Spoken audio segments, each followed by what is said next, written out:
Bismillah ar-Rahman ar-Rahim. Subhanaka la ilma lana illa ma alamtana innaka antal alimul hakim.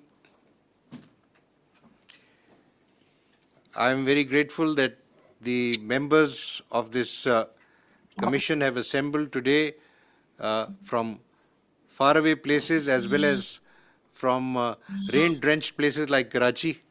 But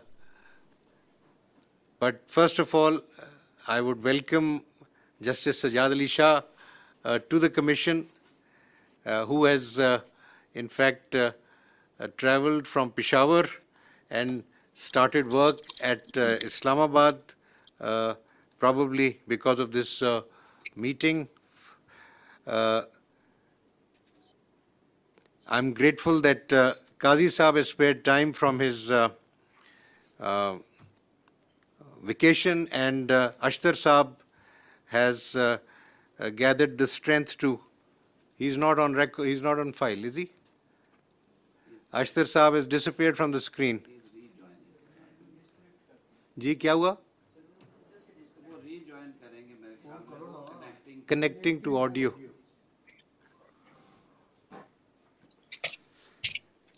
So, shall we continue without a? हाँ जी, 2 minute ठहर जा. Sorry, Qazi Saab, Ashtar Saab is offline, so we are trying to connect with him. Ashtar Saab, can you hear us? Yes, sir, I can hear you. Thank you. Thank you. So, welcome and thank you for joining us from London. And all of us were thinking of you and praying for your good health. I hope you are in good health. Is that right? Inshallah, sir, I will be in good health. I'm proceeding this evening to the US. Well, just keep praying for me.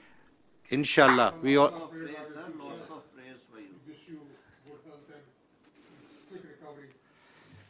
So now very quickly, let's move on with the agenda, which is to consider the appointment of 5 judges on the Supreme Court bench. There are some recommendations by myself as the chairman of this commission, which I propose for the commission to kindly consider. I have already written in the note the reasons for recommending some and bypassing others. The paper book that you have received contains some data, and the detailed data is available in the larger paper books, which unfortunately I think neither Qazi Saab nor Ashtar Saab have received, because we sent that material through email and through WhatsApp. But anyway, it's nice that you are with us, and any questions that you have, we can answer those as they take place. So, just to complete the formality, I propose the names of Justice Kaisar Rashid Khan, Chief Justice, Peshawar High Court, for appointment to the Supreme Court; Justice Hassan Azhar Rizvi of the Sindh High Court.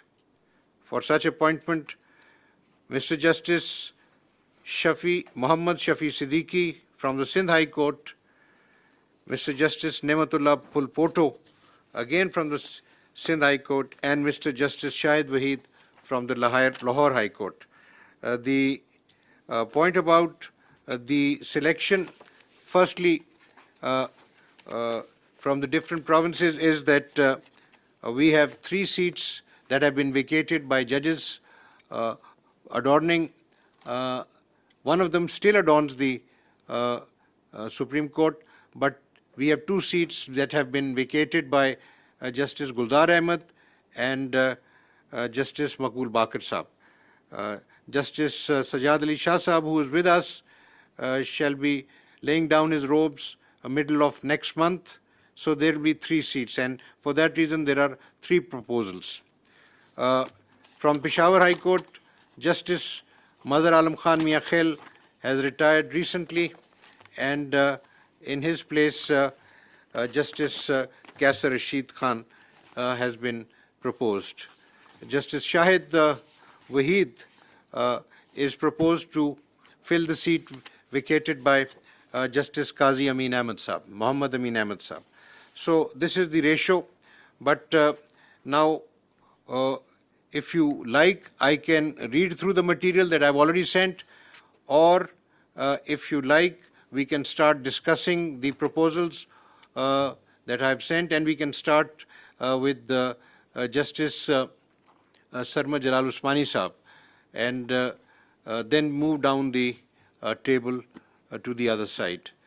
So, in your turn, gentlemen, Justice Qazi Faizisa Saab, being the senior puisne judge, will be speaking after Justice Tariq Masood Saab. And Mr. Ashtar Asaf Ali will be addressing after the law minister has spoken. Thank you very much. Justice Sarmad Usmani Saab, may I request you to express your views on the suggestions made? All right. Thank you very much, Honorable Chief Justice, and thank you, gentlemen, for being here, and my best wishes to all of you, especially to Ashtar Saab for his impending surgery. I hope everything goes well and he's able to rejoin us hale and hearty. All right, can you, Thank you, everybody sir. hear me? Can you hear me? I can. नहीं, काजी साहब ने- Qazi Saab, can you hear me? नहीं. No. I can, but it's garbled, but please go ahead. All right, okay. Now, as far as the Sindh High Court is concerned, I can say with a bit of conviction that perhaps I know these honorable judges who have been nominated and those who have been bypassed, because I am from that High Court. I remained judge and the Chief Justice as well. And some of the nominees I had recommended to be on the bench. So, as far as Justice Syed Hassan Azhar Rizvi is concerned, I fully endorse his nomination. I know for a fact that he's a thorough gentleman, and his work is all right, and he otherwise is above board. So I would heartily endorse his nomination. And so far as Justice Muhammad Shafi Siddiqui is concerned, I also think that he's a good judge, and he should prove an asset to the bench here. But I think there are other judges who are just as good, and they have been ignored, and who are senior to Justice Pulpoto. Now, as far as Justice Pulpoto is concerned, I know that he is above board, and I know that he's good in criminal work. But you see, I have read his judgments, and his judgments are more or less stereotyped criminal judgments, like criminal appeals and bail applications, and frankly speaking, there is hardly any innovation which one can do in a criminal case, because the principles and the law is very well settled, and even the law says how to write a criminal judgment. It's in the CRPC, so you can't really deviate from that. So therefore, I think that perhaps those who are senior to him should be considered, like Mr. Justice Abbasi and Mr. Justice Nadeem Azhar, Nadeem Rizvi, Nadeem Saab. Now, these two gentlemen, I think that we should consider them. And as far as Justice Abbasi is concerned, again, there is no doubt about his integrity. It is said that he is only done tax work, but I think he's when he came on the bench, he's done other work as well. I can see from his disposal that he's done, he's done.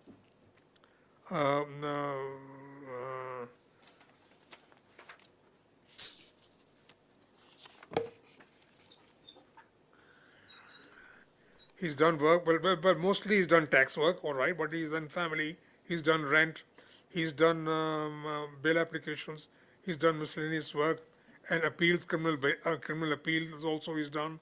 And there is civil revisions, high court appeals. So tax cases, of course, because he was always a tax lawyer, so I suppose he was put on the tax bench, and the maximum number of disposal is regarding his tax matters. But that's no surprise. because obviously he has always remained a tax lawyer and he specialized in taxation. But otherwise, I find him to be a rounded gentleman. It is said that perhaps his demeanor is a bit towards his fellow judges and towards the bar is perhaps a bit strict, and maybe he's not a very congenial sort of a person, to put it that way. But I have found him, I have been meeting him over the years. I have never found any sort of defect in this part of his personality. He's always been very nice and, very pleasant as far as I'm concerned.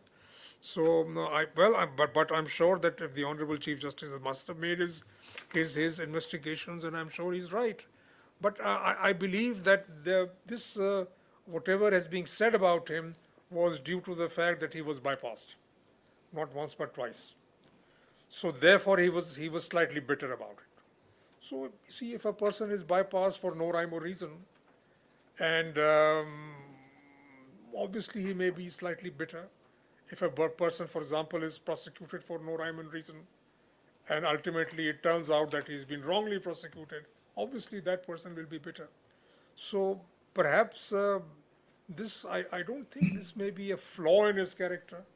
This could probably be something which boiling up inside him, and maybe sometimes he expresses it. But otherwise, I found him to be all right. I mean, he writes these reasonable judgments. He writes good judgments also. I've read his judgments. And he is amenable to work, to disposal. And insofar as Nadeem Saab is concerned, his disposal is low. I agree with that. And perhaps, I don't know, for whatever reason, he's not being writing too many judgments. But the judgments which he writes are up to the mark. That I can say. So my thinking would be that perhaps we could consider either one of these gentlemen to be appointed rather than going down the line and appointing Mr. Pulpur. So that's as far as these from Sindh are concerned. As far as the gentleman from Peshawar High Court is concerned, obviously he's the senior most, and I'm sure that from his the type of work he's done and from his judgments also, I find is up to the mark, and I'm sure that he is a gentleman. So I would fully endorse his candidature, and similarly I would endorse the candidature of Mr. Waheed, Justice Waheed, because the other three gentlemen, I've seen their judgments, and I think that as far as judgment writing is concerned, as far as the quality of the judgments are concerned, Justice Waheed is much above them. And so therefore, and otherwise he's a gentleman, he's above board. So I would endorse that. Thank you very much. That's all I have to say. Thank you, sir. Thank you. Justice Sajad Ali Shah Sahab.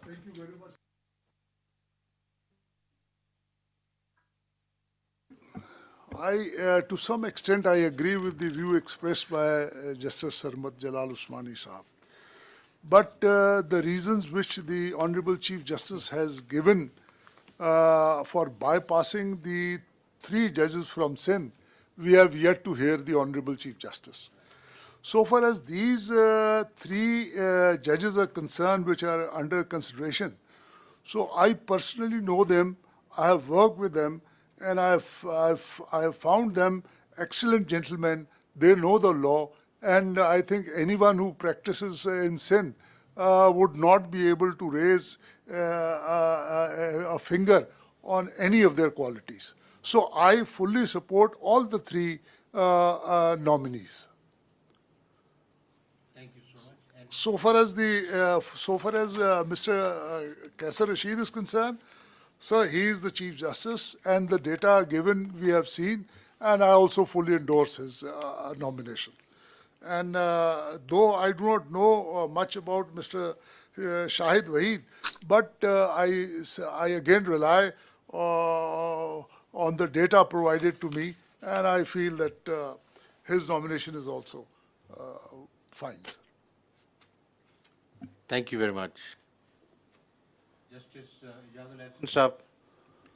Thank you very much, sir. I welcome Justice Usmani, Justice Sajad Ali Shah, who has joined us for the first time.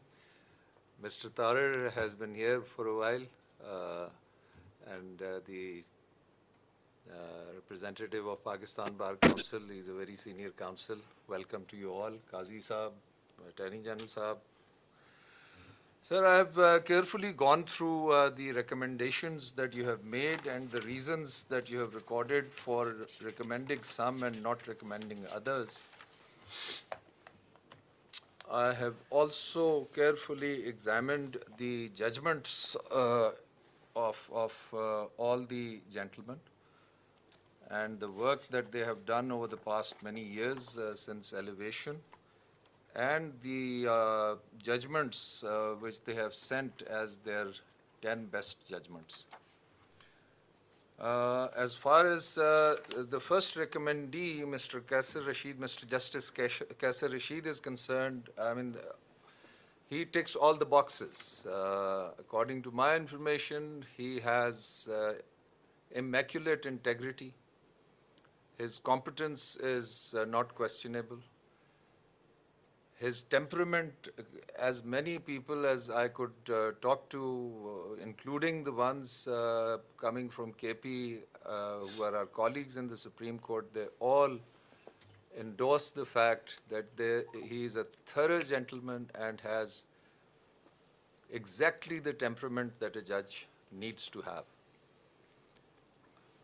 Likewise, the number of his judgments show that he has done a fair amount of work, and he has done work on all sides. There are reported judgments of the criminal side, civil side, constitutional side, and I would call him an all-rounder, which essentially is a requirement that we need of the Supreme Court at this point in time. As far as, so I recommend him, and I entirely agree with the recommendation of the Honorable Chief Justice. This is in addition to the excellent administrative work that he has done in setting up courts in Waziristan and the Fatah area.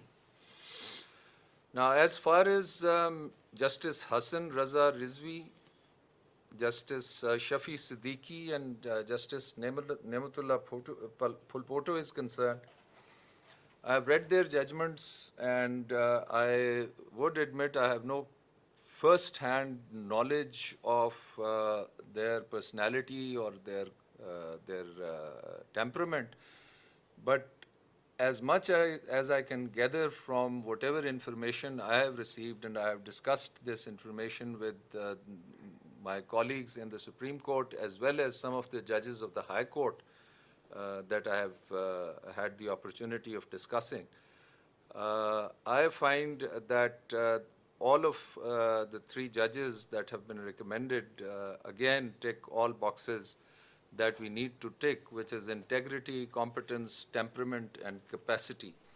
Now, as far as Justice Nematullah Phulpoto is concerned, I can understand the preference of the Honorable Chief Justice for him, for the reason that the Chief Justice also has to see as to what is the requirement, the current requirement of the Supreme Court. We have thousands of hardcore criminal cases, murder appeals, and the rest.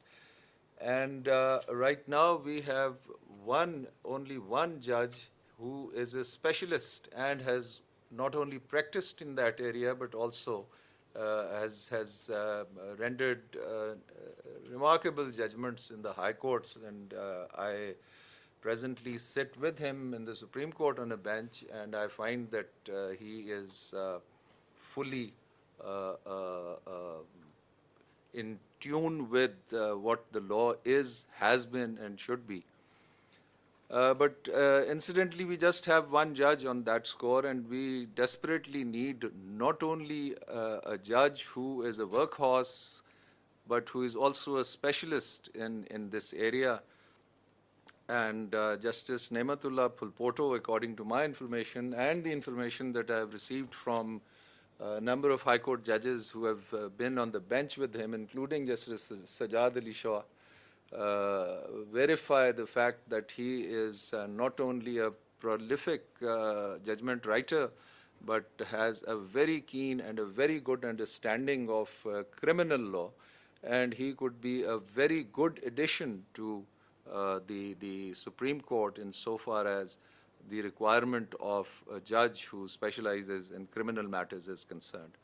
So understanding the concern of the Honorable Chief Justice of Pakistan, I fully endorse the view that we need a judge who specializes in criminal law in order to bolster our capacity to quickly deal with criminal matters of which there is a considerable backlog. Finally, Justice Shahid Waheed, I have been his Chief Justice, so has the Honorable Chief Justice of Pakistan, and so have some of the other judges who are from the Lahore High Court. And all of them are very clear about his capacity, his integrity, and his ability to write very good analytical judgments, and the quality of judgments, as Justice Sarmat Jalal Usmani has just said, is way above the first three gentlemen, who incidentally, the Honorable Chief Justice has been working on the civil side, but as has been noted, for a number of years, he doesn't have any reported judgments. And whatever judgments have been reported deal with very routine matters. On the other hand, the gentlemen at number 2 and number 3 are again judges who have written routine judgments on the criminal and civil side, and do not, in my opinion, match up to the level of analysis and innovation in civil law that Justice Shahid Waheed is capable of doing. An additional advantage of elevating Justice Shahid Waheed is that, again, hardcore civil side expertise we do need in the Supreme Court at this point in time. And Justice Shahid Waheed has done a lot of work as a practicing lawyer, as a judge of the High Court, as well as when he sat in the division benches dealing with hardcore civil matters for which there is a requirement in the Supreme Court. Plus, in my humble opinion, Justice Shahid Waheed has the temperament and the capacity that we require in the Supreme Court with the sort of work we have. Just one final note that essentially the Chief Justice of Pakistan is the head of the team that he has to field in order to deal with all matters, civil, criminal, constitutional, which come to this court.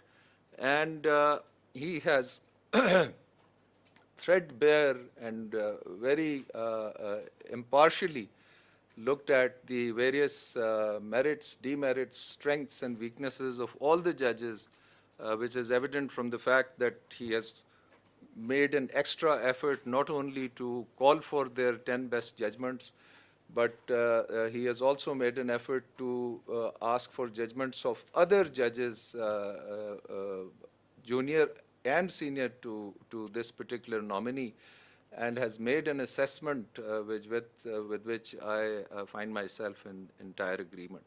So I would wholeheartedly endorse all 5 recommendees that the Honorable Chief Justice has placed before this commission.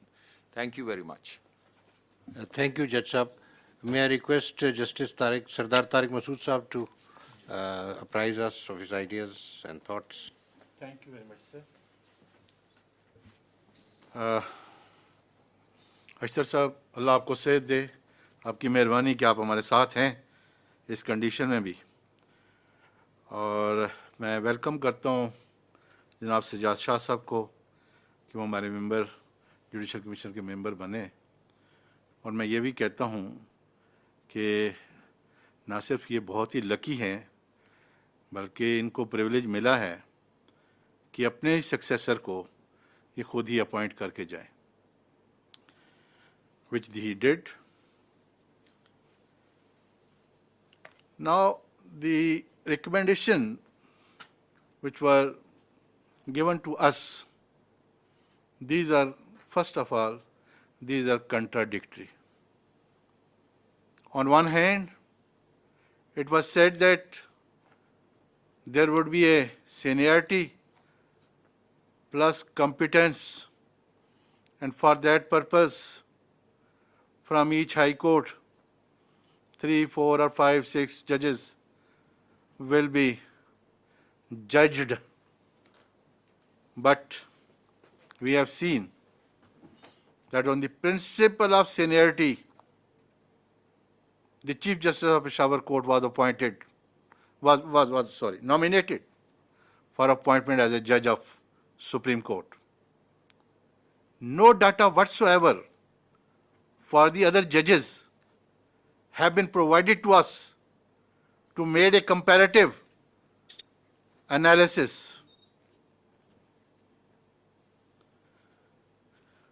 Presently, there are 4 vacancies for appointment as judge of the Supreme Court, and according to Article 175(8) of the Constitution of the Islamic Republic of Pakistan, the Commission by majority of the total member can nominate one person for each vacancy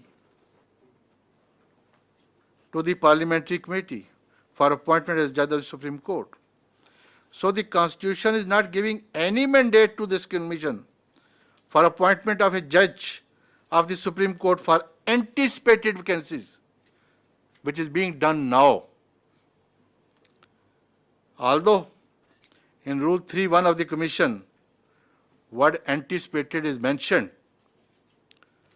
was introduced, but the rules cannot overrule the article of the Constitution, which otherwise is quite clear, having no ambiguity. The letter dated 20th July 2022 is silent as to who amongst the judges of the High Court of Sindh has been proposed for anticipated vacancies. If this principle is to be followed, then of course we all and the other judges of the Supreme Court may be allowed to propose their successor, and they also be nominated and approved for appointment as anticipated judges of the Supreme Court. मेरी ख्वाहिश तो कम से कम ये है, बाकियों के बारे में कुछ नहीं कह सकता.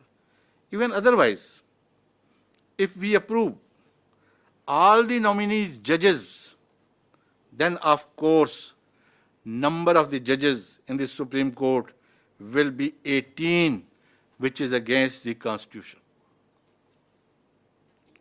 Although under Section 177 of the Constitution, the eligibility for appointment of a judge, as a judge of the Supreme Court is 5-year service as judge of the High Court.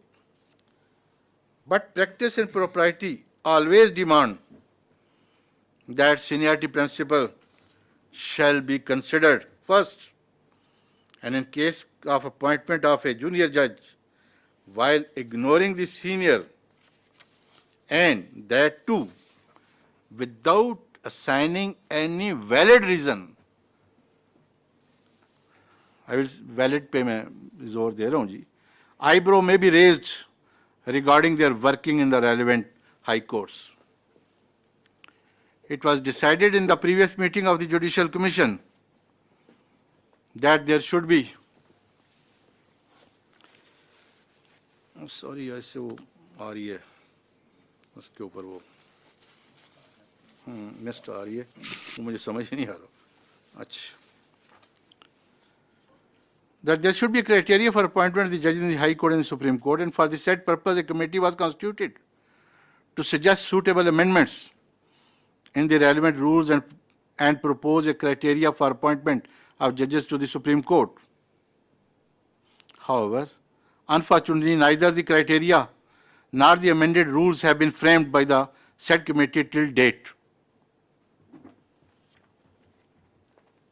Although the Honorable Chief Justice has stated on previous meeting that integrity, capacity, temperament, and one thing more, competence, have been settled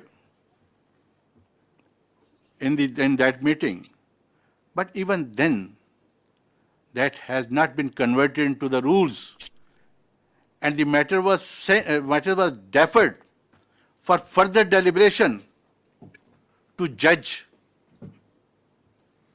how the criteria will be determined. The list provided of the nominee judges, barring Chief Justice of the Peshawar High Court, who are the junior judges than their senior, and the said senior judges are more eligible.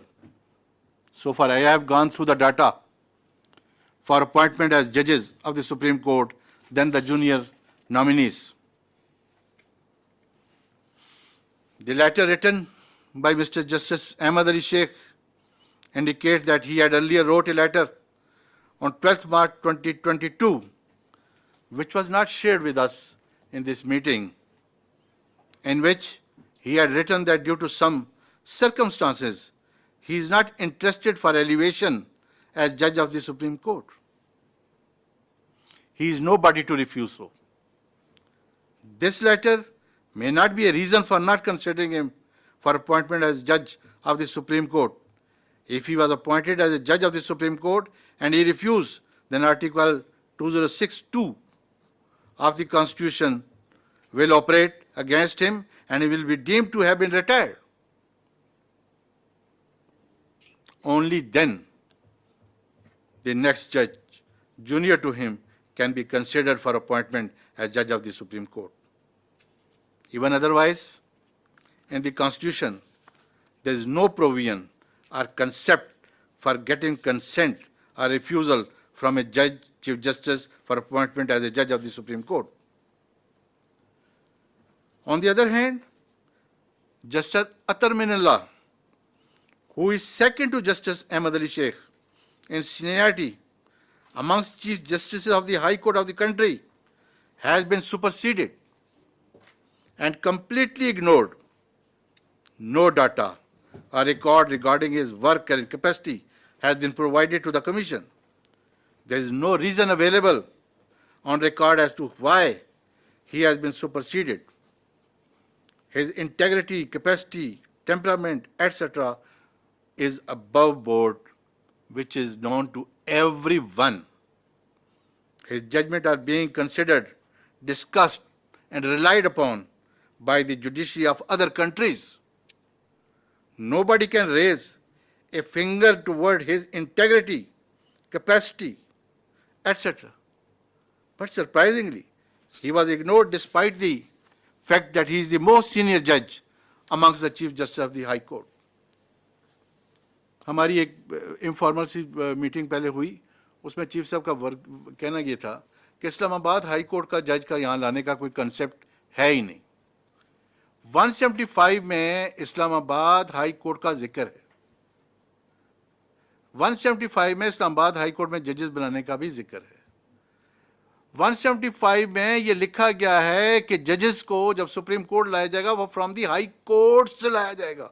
वहां किसी का नाम नहीं लिखा होगा, पंजाब से लाया जाएगा, सिंध से लाया जाएगा, कोयटा से लाया जाएगा, वो लाया जाएगा. So the high courts, there are 5 high courts and we have a example. Iqbal Umeedur Rahman was appointed as judge of the Supreme Court from Islamabad High Court. So, his ignorance, usko ignore karna, this is, I say, he is the most senior Chief Justice of all the High Courts. But he has been ignored at all. And there is no reason for that.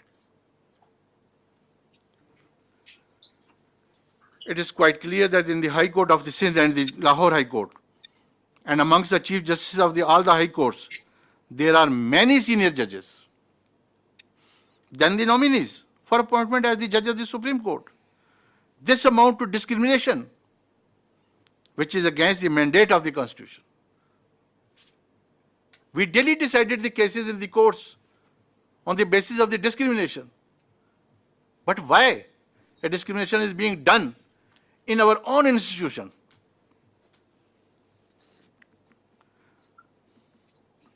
On the other hand, the propriety demands that the seniority must be considered first. If anyone is found not capable, despite being senior, for appointment as judge of the Supreme Court, valid reason, I just say again and again, valid reason. ये नहीं कि किसी की 4 judgement फालतू हो गई हैं तो वो अब उसकी वैलिड रीजन बन गई, या कोई जेंटलमैन है तो वो वैलिड रीजन बन गई. बात ये होगी कि किसने क्या काम किया और किस किस्म का काम किया. For not appointing said senior judge shall be given. This would mean that the senior should not be considered for for appointment in the Supreme Court, but the Honorable CJP's letter dated 20th July 2022 reveals in para 9 and specifically mentioned that those judges who have been ignored now can be appointed as judge of the Supreme Court in future. If they are eligible for appointment as a judge of the Supreme Court in future, then why presently they are not nominated for appointment as judge of the Supreme Court? कल अगर वो बन सकता है जनाब chief जज of the supreme court, तो आज क्यों नहीं बन सकता? या तो उसका रास्ता बंद कर दें, कह दें हमेशा में करिए डिबार हो गया, बात तो खत्म, क्योंकि है ही कॉम्पिटेंट नहीं है, उसकी इंटेग्रिटी खतरनाक है, तो बंद कर दीजिए उसका रास्ता. लेकिन वंस यू से कि ये कल आ सकता है और फिर वो नहीं आ सकता, ठीक है जी. If they are eligible for appointment as judge of the Supreme Court, the data provided and the queries made from the different corner of the bar association indicate that the senior judges who have been ignored are more competent to become judges of the Supreme Court than the nominees. The violation of the seniority and competence will not only hurt their feeling, and if for the sake of argument, as mentioned para number 9 of the above said letter, in future they are appointed as judge of the Supreme Court, the said senior judges in the High Court will become junior to the nominees in the Supreme Court. And this is, I don't know, इसको कैसे हम अज़म कर सकते हैं? We should not manipulate the system by making those who are juniors by them and then making them seniors in the Supreme Court. The Bar Council and Bar Association, who always stand for the judiciary against an unconstitutional act in our country, always done by the forces, have also very serious reservation regarding the appointment of the judges against the principle of seniority. And such reservation are the result of collective wisdom of legal fraternity. And the same cannot be lightly ignored. To abide by seniority principle has been their consistent stand for about a decade. हमेशा से उनका यही stand रहा है और वो यही कहते रहे.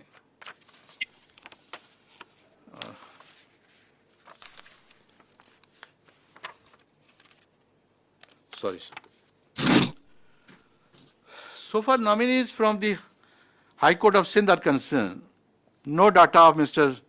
Justice Ahmad Ali Sheikh is provided, and data provided regarding the nominees, along with the 2 senior, indicate that Mr. Justice Irfan Sadat Khan authored 169 detailed judgment and 28 short judgment out of 197 reported judgment.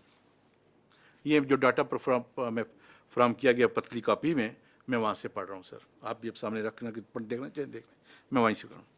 Indicating that his detailed judgments were 86%, whereas Mr. Justice Akil Ahmed Abbasi authored 166 detailed judgment and 96 short judgment out of 262 reported judgment, indicating that his detailed judgments were 64%. Whereas Mr. Justice Sayyid Hassan Azhar Rizvi authored 70 detailed judgment and 65 short judgment. He relied more short judgments out of 135 reported judgment, indicating that his detailed judgments were 52%. Mr. Justice Nadeem Akhtar authored 152 detailed judgment and 63 short judgment out of 215 reported judgment, indicating that his detailed judgments were 71%. Mr. Justice Muhammad Shafi Siddiqui authored 106. 106. This is what I'm saying again, because it was said that Mr. Gheba and Mr. Amir Bhatti, who is the Chief Justice, he had given very few detailed judgment, reported judgment. मैं इसलिए इसको थोड़ा सा कहा है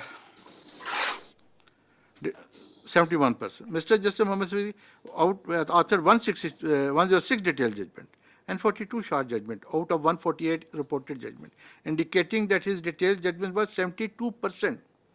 Likewise, Mr. Justice Niamatullah Phulpoto authored 134 detailed judgment and 111 short judgments. We all know in फौजदारी case कैसे short judgement लिखी जाती हैं, किस तरह लायर्स को कहा जाता है विड्रॉ करो, क्या करो, you know everything, we know everything. Out of 245 reported judgment indicated and his detailed judgment were 55%. This equation also point out that the ignored judges have given more detailed judgment than some of the nominees. Rather, Mr. Justice Irfan Sadat Khan has authored 86% detailed reported judgment, which are highest than the judgment of the nominees. सबसे ज़्यादा है इसकी. But he has been ignored. He is not competent. उसकी capacity नहीं है लिखने की. इसलिए even the reported judgment of Mr. Justice Irfan Sadat Khan and Mr. Justice Akil Abbasi are more than the reported judgment uttered by Mr. Justice Sayyid Hassan Azhar Rizvi and Mr. Justice Muhammad Shafi Siddiqui of the High Court of Sindh. Now, the data so collected from the computer bench of the Supreme Court indicate that 4.8% judgment authored by Mr. Justice Irfan Sadat Khan were set aside, whereas his 57.6% judgments were upheld. 3.5 judgments authored by Mr. Justice Akil Abbasi were set aside, whereas his 44% judgments were upheld by this court. 5% judgment handed down by Mr. Justice Sayyid Hassan Azhar Rizvi were set aside, whereas his 56 judgments were upheld by this court. 4.9% judgment authored by Mr. Justice Muhammad Shafi Siddiqui were set aside, whereas his 60% judgment were upheld by this court. Likewise, 11.7 judgment authored by Mr. Justice Niamatullah Khan Phulpoto was set aside. सबसे ज़्यादा इसकी जो set aside हुई. Whereas his 48 judgments were upheld by this court.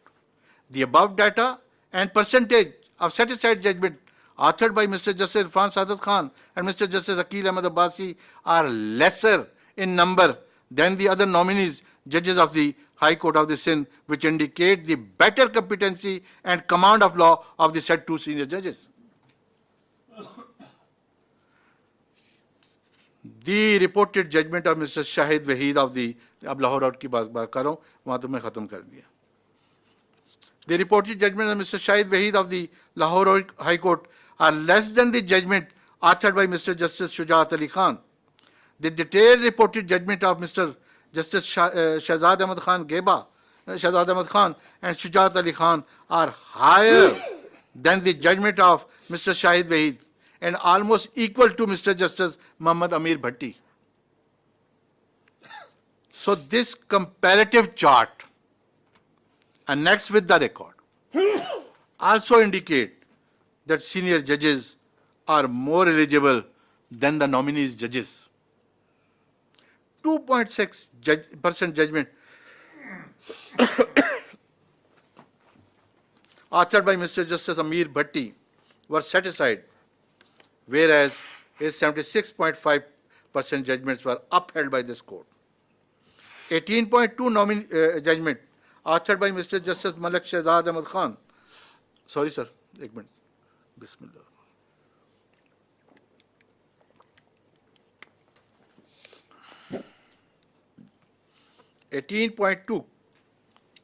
%, judgment authored by Mr. Amir Bhatti Kapal was satisfied, whereas 2.6 was there. 18.2 judgment authored by Mr. Malik Shehzad Ahmad Khan was set aside, whereas his 60.4 judgments were upheld by this court. 2.3% judgment authored by Mr. Justice Shujat Ali Khan were set aside, and whereas his 71% judgment were upheld by this court.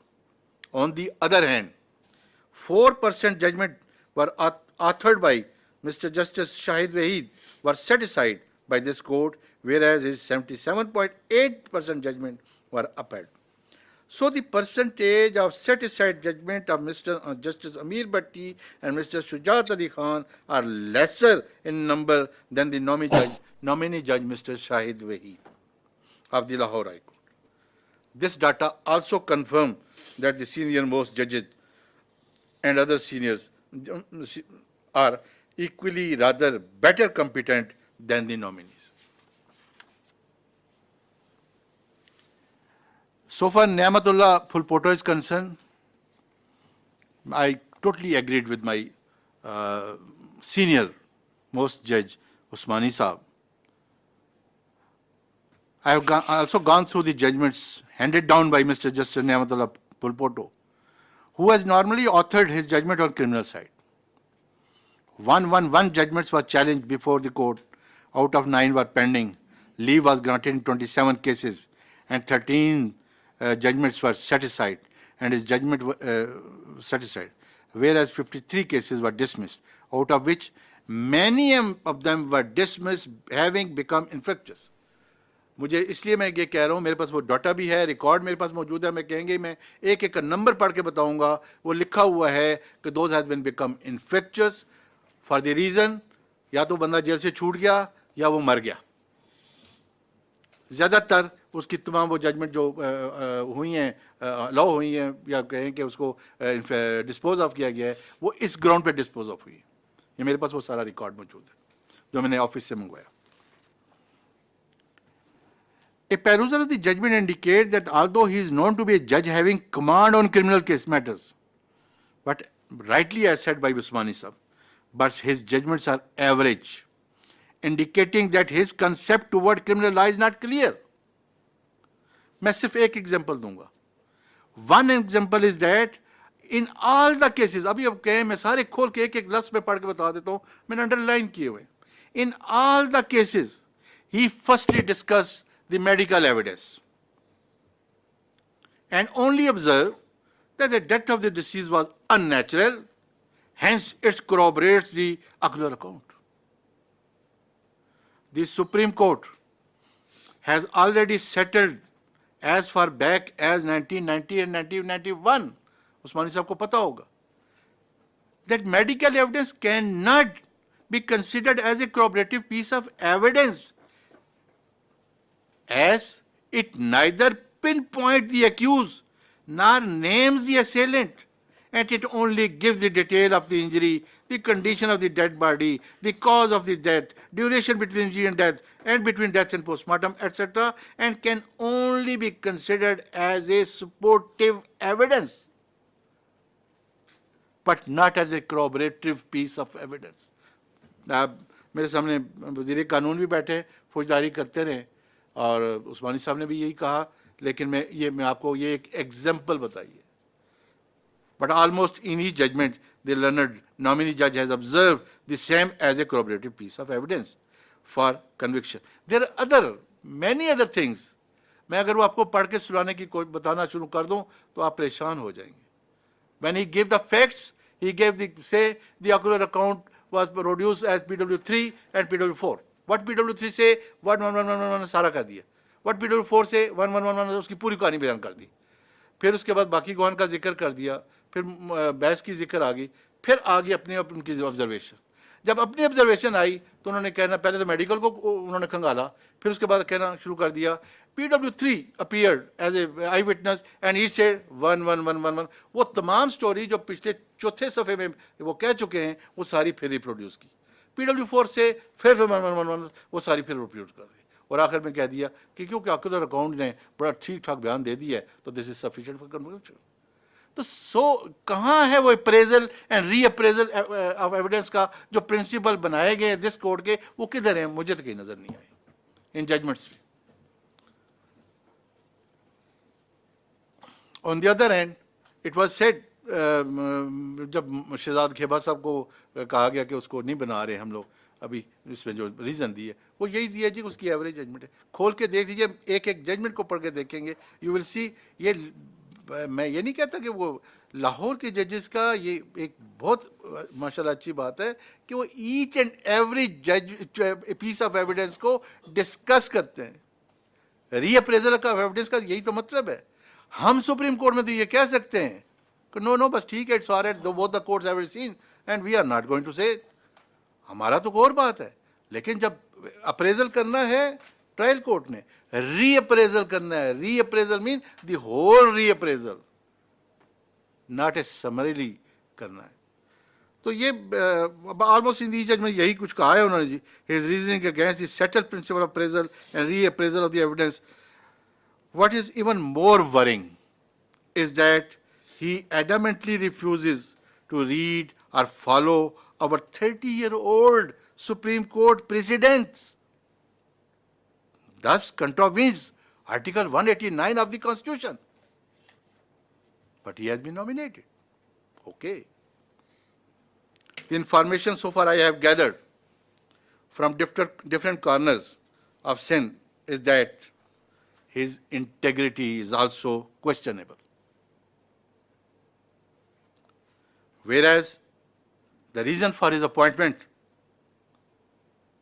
given in the letter dated 20th July 2022 is silent regarding his integrity. Same is the position in regard of Mr. Justice Muhammad Shafi Siddiqui. The information so gathered from the liars in the relevant quarters from Sindh is also found questionable integrity, and the reason for the appointment are also silent regarding his good integrity. The information also reveals that both are accessible. उन्होंने वो भी बताया कि accessible किन के जिम्मे है, किन के अंडर है, लेकिन मैं वो वहाँ जिक्र नहीं करना चाहता. But they are accessible according to the bar and the people जिनसे मैंने को कंसिडर किया. बिकॉज हमें तो एक इन्होंने तो कह दिया कि ये हैं, ये बंदे ठीक है. अब हमारे पास तो कोई सोर्सेज नहीं है, हमने तो वहीं से जाके पता करना है सिंध से, और सिंध में जो इक्का दुक्का जो हमारे जानने वाले हैं उन्हीं से पूछा जा सकता है जो थे. The integrity along with seniority is the prime consideration for appointment as judge of the Supreme Court. But reasoning given the head of the each nominee judge is silent regarding their integrity. It is also a circumstance that nobody has raised his finger toward the integrity of Mr. Justice Irfan Sadat and Khan and Akil Ahmed Abbasi.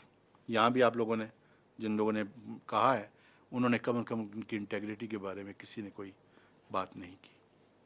So far temperament of Mr. Justice Akil Ahmed Abbasi is concerned, the same is not supported from any corner of the legal fraternity, and this fact by itself is not sufficient to debar such a nice judge who work appreciably and being respected in legal fraternity due to his integrity and competency. Sir temperament, खाली temperament की वजह से किसी जज को debar कर देना, तो ये तो मैं समझता हूँ अगर हम अपना यहाँ सुप्रीम कोर्ट में अगर हम देखें तो कई दफ़ा हमारे जजेस टेम्परामेंट लूज कर जाते हैं वकला की नालायकियों के ऊपर, वकला की किसी बात के ऊपर कर जाते हैं। लेकिन इस वजह से उसको निकाल दें, उसको नॉमिनेट ना करें, सिर्फ इस वजह से, otherwise he everything was equal. वो कॉम्पिटेंट भी है, वो सीनियर भी है, सब कुछ है, लेकिन नहीं है। सर मैं दो बातों का जवाब दे दूं, फिर मैं आखिर में वो बताऊंगा कि मैं किन को कर रहा हूं, किन को नहीं कर रहा। देखिए सर, आपने कहा कि वो कैसे रशीद वाला बात मैंने पहले ही कह दी। आपने उसका कंपैरेटिव डाटा हमें नहीं दिया कि हम उससे किसी तरीके से वो कर सकें। अमीर भट्टी के बारे में कहते हैं ही इज़ ए गुड जज, और मेरे भाई ने ये कहा कि हमें हार्ड कोर सिविल का बंदा चाहिए। Amir Bhatti work in Multan district judiciary district courts for decades. उसका हार्ड कोर का इतना तजर्बा है सिविल साइड पे, रेवेन्यू साइड पे, हर साइड पे, he could be a good addition in this institution for that purpose. और क्रिमिनल के लिए फुलपोटो को लाने की जरूरत बजाय आप ये देखें कि यहाँ क्रिमिनल के केसेस कितने थोड़े से ही हैं, इतने ज़्यादा नहीं हैं। यहाँ सिविल केसेस जो हैं वो मल्टीपल थाउजेंड एंड थाउजेंड में हैं। असल केसेस तो वो हैं जिनको ख़त्म करना है, जिनके लिए मैक्सिमम जजेस यहाँ पे सिविल के पहले ही अवेलेबल है। फौजदारी के तो इक्का दुक्का है बकौल इजाजुल एहसन साहब के। तो इसलिए मैं ये समझता हूं कि he is the most competent and suitable person. Now I conclude करता हूं जी। आई विद ऑल रिजर्वेशन, मेरी रिजर्वेशन हमेशा ये रही है जी सीनियरिटी की। ये सीनियरिटी प्रिंसिपल को जब भी हम वायलेट करते हैं इस मुल्क के लिए कुछ अच्छा नहीं होता। I with all above reservation is not inclined to approve the proposal for appointment of Mr. Justice Sayyid Hassan Azhar Rizvi, Muhammad Shafi Siddiqui, Niamatullah Phulpoto, falling at serial number 4, 6 and 7 of the seniority list respectively in the High Court of the Sindh, and Mr. Justice Shahid Waheed falling at serial number 4 of the seniority list in the Lahore High Court. As we have been provided comparative record, and I say that from the above comparative discussion, I am confident that in view of the seniority principle, integrity and competency, Mr. Justice Muhammad Amir Bhatti is suitable for appointment as Judge of the Supreme Court on vacant seat.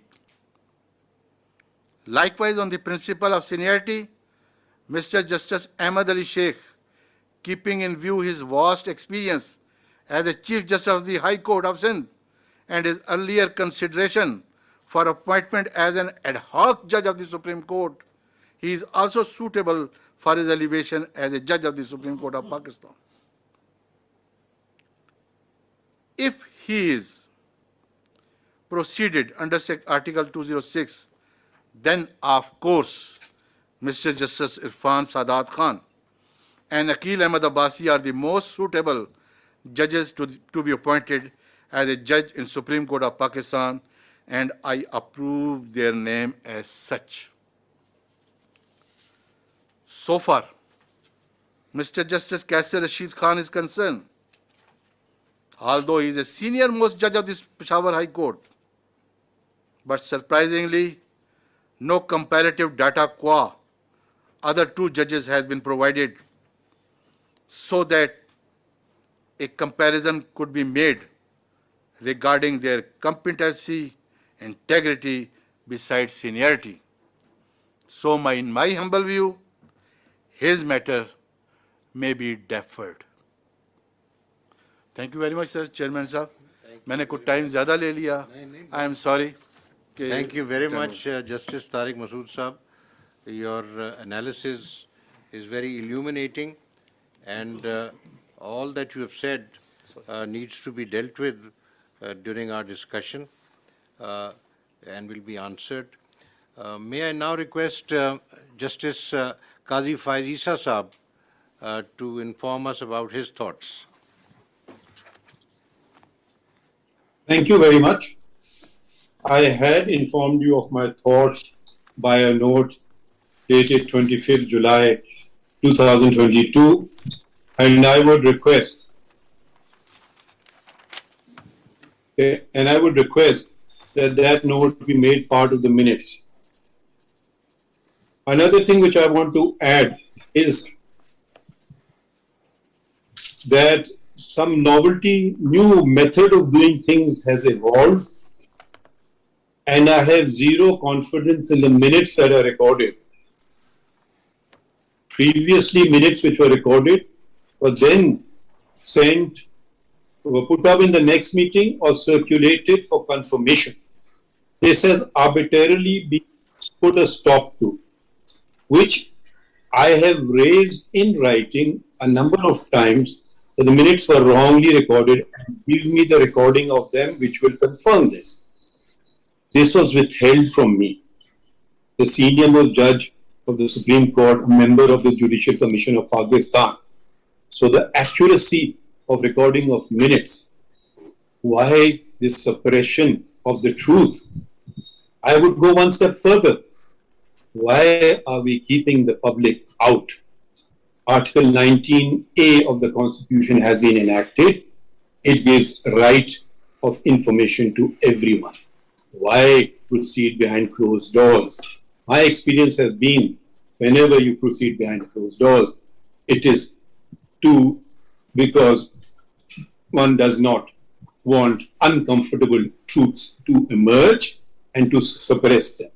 So I would request that the minutes, it be resumed the procedure before the minutes were sent for confirmation, and not at the end of the day, 7 people, 9 people, 13 people decide something, and one gentleman who I have the highest respect for may not have paid close attention or may have misunderstood something and record something, and that becomes the minutes of the meeting.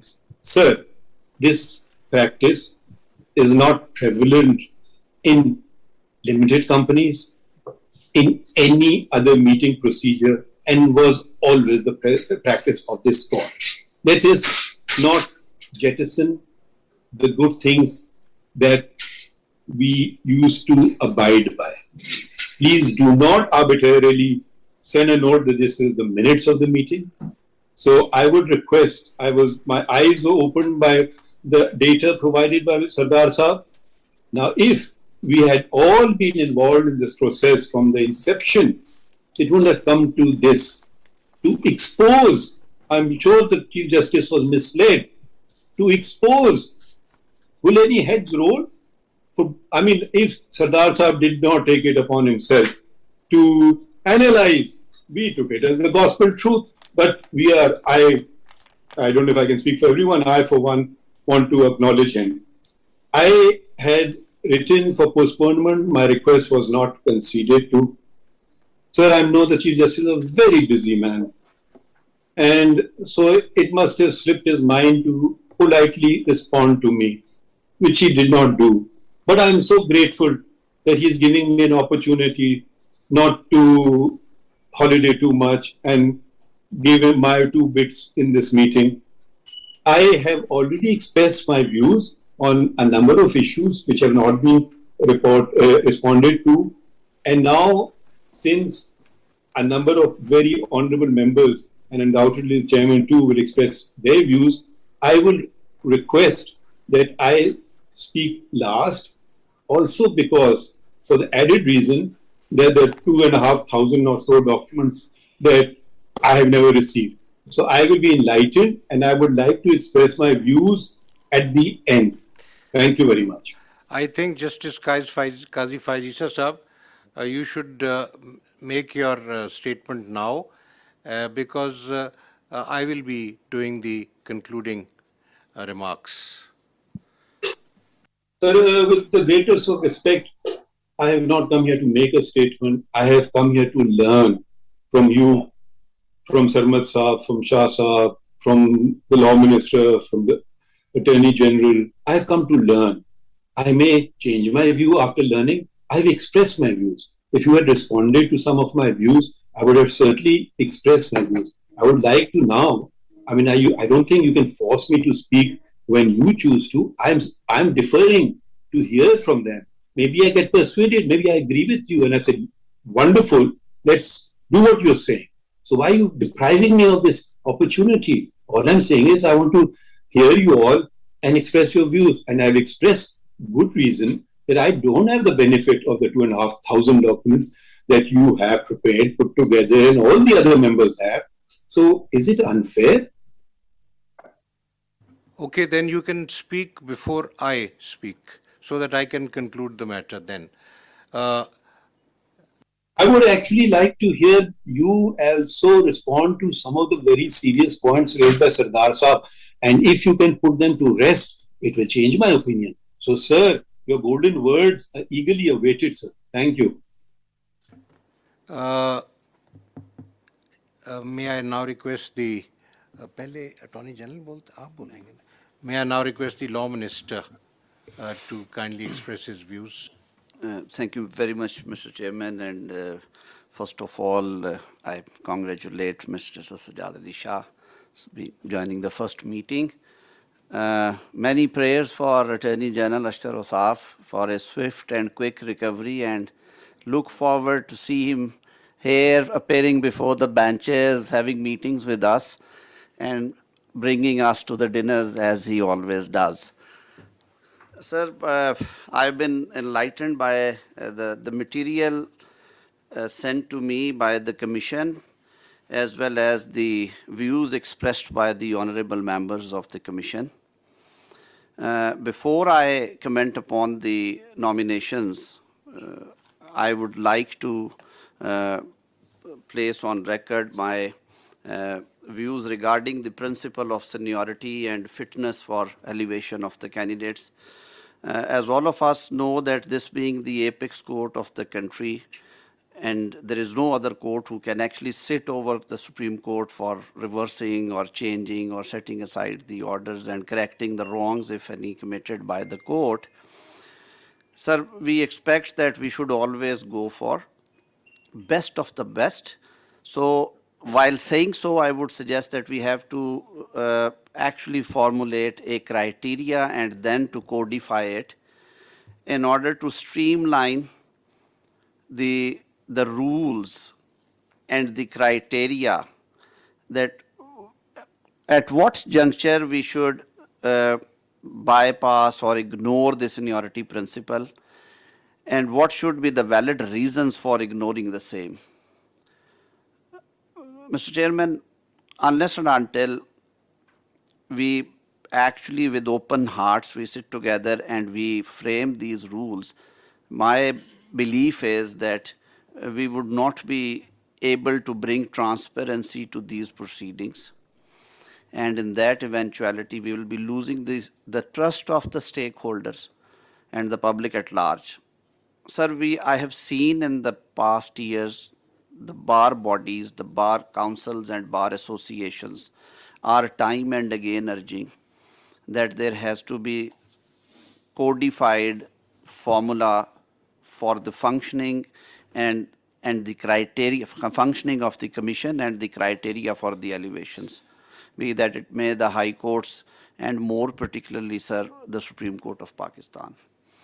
I am impressed the way the honorable chairman tried to bring everything on record and give us an opportunity to analyze the material and then to decide. But as Justice Sardar Tariq Masood pointed out, sir, when we look into these things, many confusions and many questions arise in our minds. When I gone through the material and the judgments and the data provided by the Judicial Commission of Pakistan to me. And sir, I'm grateful that this time I received the material well before the convening of meeting, and I also appreciate and grateful for the decision taken by the commission, and more particularly by the chairman, that at least 7 days notice should be given to convene a meeting for appointment of honorable. Sir, it's a very sacred and noble duty, and we have to put all efforts to ensure that most suitable, competent and spotless candidates should be considered and then appointed for these high offices. Sir, coming to I would not take much time. Coming to the candidates and their eligibility, starting from the first nominee, Mr. Kaisar Rashid, the Honorable Chief Justice of Peshawar High Court.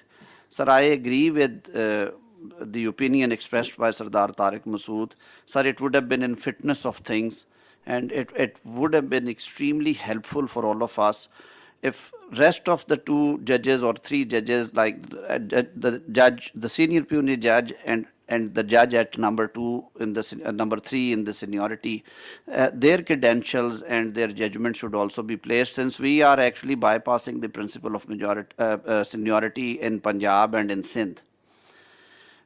Speaking for myself, sir, I know both the gentlemen, Justice Kaisar Rashid and Mr. Justice Ruhul Amin Chamkini, who is the senior puisne judge there. Incidentally, both were honorable members, Pakistan Bar Council in 2010-15 tenure when I was first elected for that office. And I had an honor and opportunity to work with both of them. So as a lawyer, I feel that they were dignified persons. But when I compare their working in the council, their input in the issues coming to the legal education committees and the disciplinary proceedings and even the threadbare discussions on the national and legal issues, I found much or better clarity of thoughts in Mr. Ruhul Amin as he then was, comparing to Justice Kaisar Rashid. I have never appeared before both of them. But when I spoke to my colleagues at Peshawar High Court, in their assessment, first of all, there is one interesting factor may I bring before this August forum, that Mr. Kaisar Rashid and Mr. Ruhul Amin were elevated in the same batch, I believe, or if there was any difference of batch. Right now, their seniority is at number 1 and 2, but their age of the date of retirement is only with 24 hours difference. So if one gentleman would be retiring on 21st of March 2022, the other honorable judge, the puisne judge, would retire the next day. So it's quite interesting. Even the honorable judge at number 3 would also retire in the same week. So for all the more reasons, I would, sir, suggest that we should examine the credentials of all 3 gentlemen, because they enjoy almost same kind of seniority. The experience on the bench and experience of life is almost one and the same. So it would be extremely helpful for us if we get material, credentials, their judgments, their comparative work for consideration for all 3 gentlemen, and till that time we defer the appointment from Peshawar High Court of Justice Kaisar Rashid. Now, sir, coming to Sindh, with all respect and humility, unfortunately, I have never worked at, or even I have never appeared before a bench at Sindh High Court. शायद वहाँ के लोगों को इतनी अच्छी वहाँ पे legal assistance मिलती है कि वो बहुत कम बाहर निकलते हैं जी. और it's a beautiful court premises, बहुत काबिल और अच्छे जजेस भी वहाँ से आए, लेकिन सर मेरे लिए ये तशनगी रह गई. So I would confine myself only to the material and its analysis, और जो वो कंपैरिजन किया जा सकता है, and for rest of things के उनकी कोई इंटेग्रिटी या جو ان کی ریپوٹیشن ہے بار میں اور ان کی ذات کے بارے میں اگر کوئی بات ہے سر اس کے لیے I would prefer to rely upon the opinion of Justice Mr. Akhtar Hussain.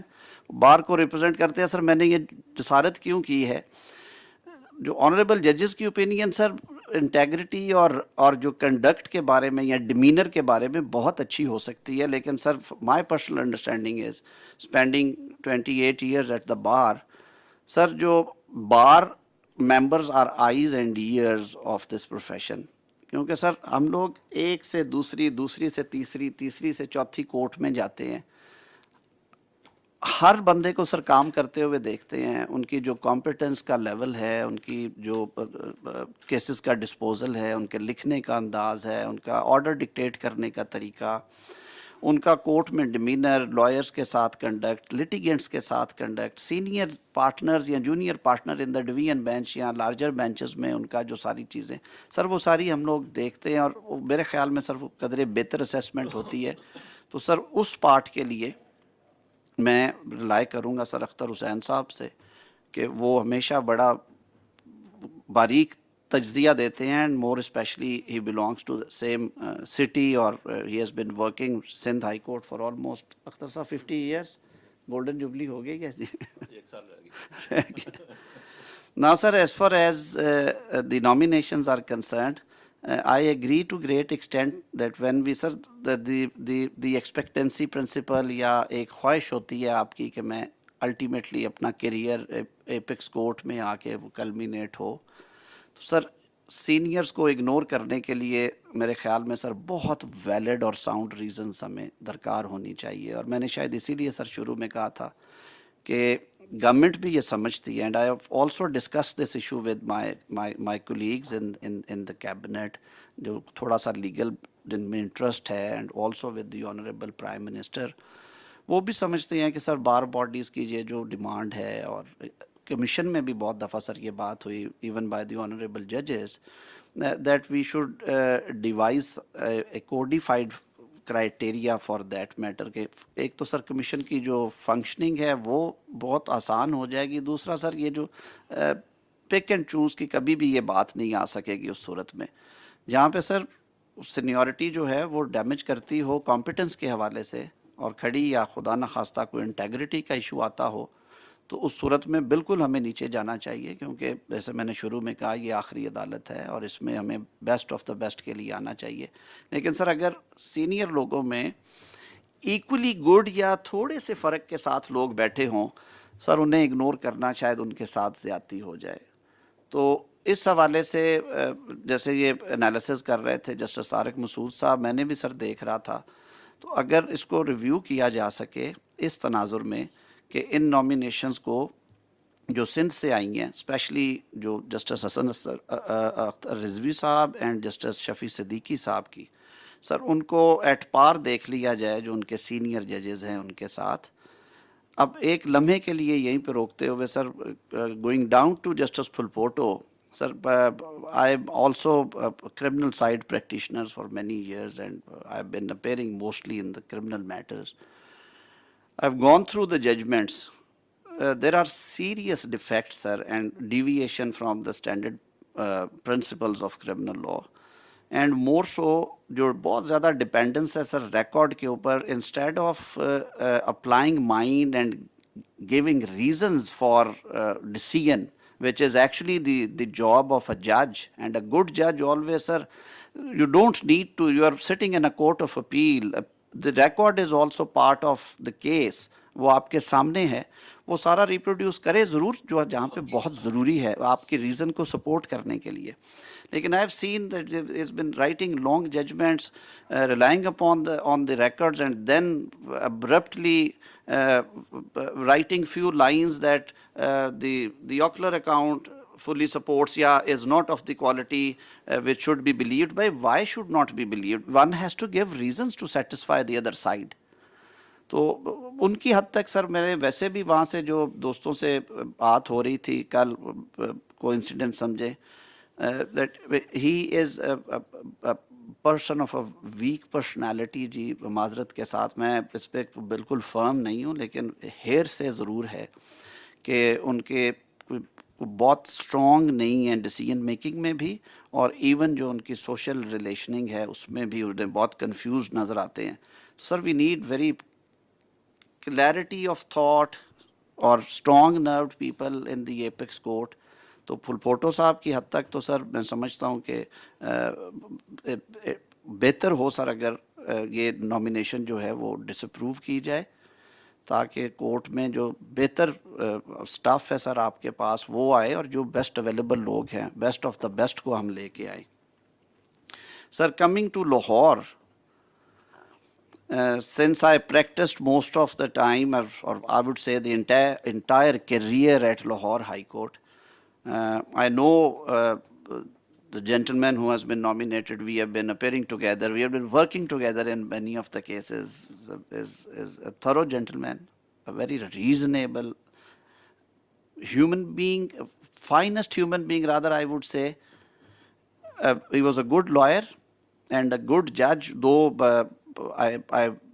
I've not frequently been appearing before him because he most of the time deals with civil or constitutional matters or the other miscellaneous work broadly from the civil or constitutional side.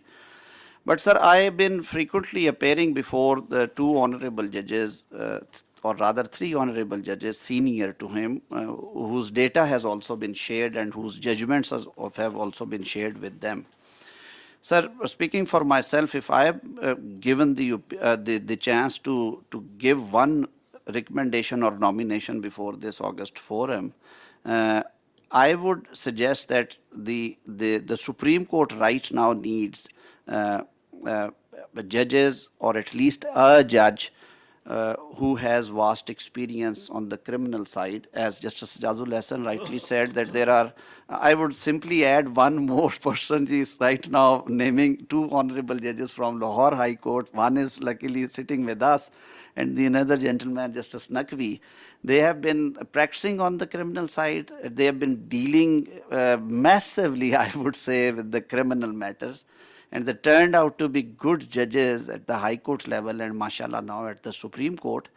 Sir, keeping in view the number of pending cases and the, I would say, the comparatively less criminal side judges in the Supreme Court, I would very respectfully submit that this nomination may please be reconsidered, and Mr. Justice Shahzad Ahmad Khan may be considered to be elevated as judge of Supreme Court.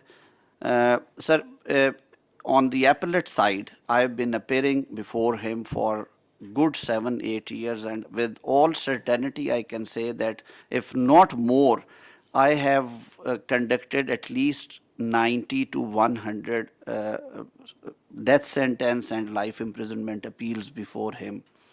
I have always found him to be decent and reasonable. He is open to listening.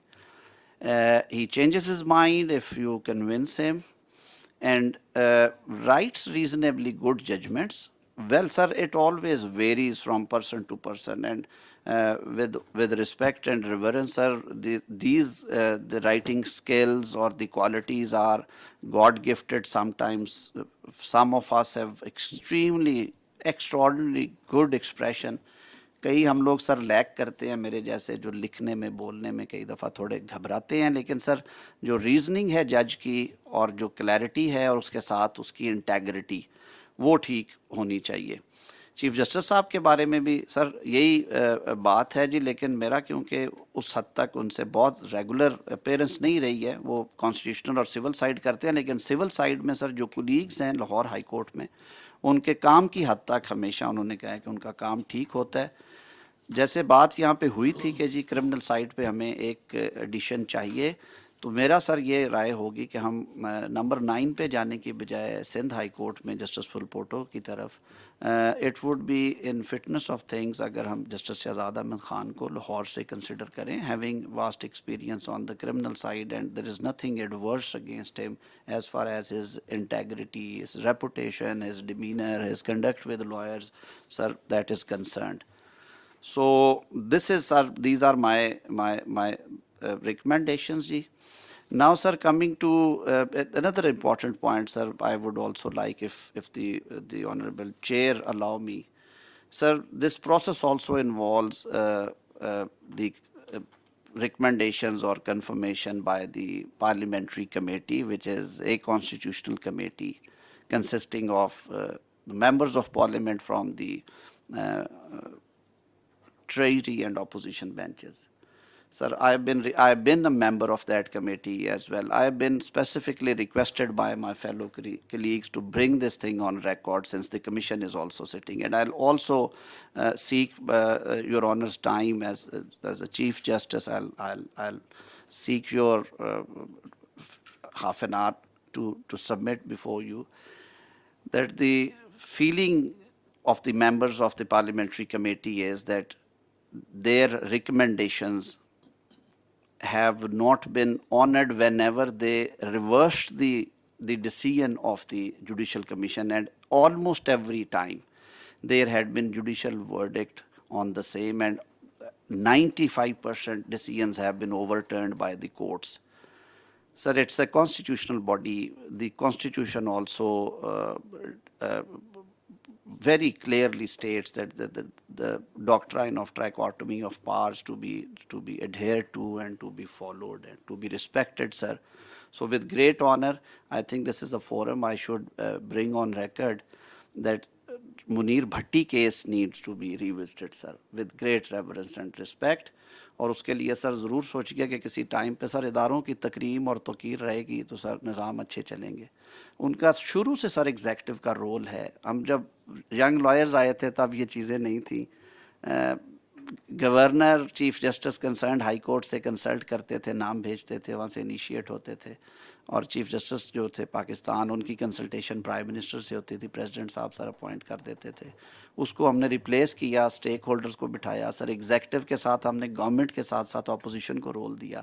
سر جب ٹریری اور opposition دونوں مل کے یہ سمجھتے ہیں 2/3 majority سے کہ یہ نامینیشنز میں یہ چیز ہے, یہ جھول ہے, سر ان کا یہ ایک جو کانسٹیٹیوشنل فنکشن ہے جو انہوں نے گڈ فیتھ میں ایکسرسائز کیا, unless until there is clear evidence کہ کوئی انفارچونیٹلی کوئی بیڈ فیتھ یا میلافیڈی تھی. سر اس وجہ سے ان کو اوورٹرن کرنے سے پہلے سر بہت دفعہ سوچنا چاہیے. پیچھے 2 دفعہ ہوا ہے سر, اس سے پہلے بھی ہوتا رہا سر. تو منیر بھٹی کیس کو ریوزٹ کرنے کے لیے اگر یہ کمیشن میں آئے کسی ٹائم پہ اور کنسیڈر کیا جائے کسی اپروپریٹ کیس میں, شاید ایک آدھ کیس پینڈنگ بھی ہو, میں اس سے زیادہ بات نہیں کرتا.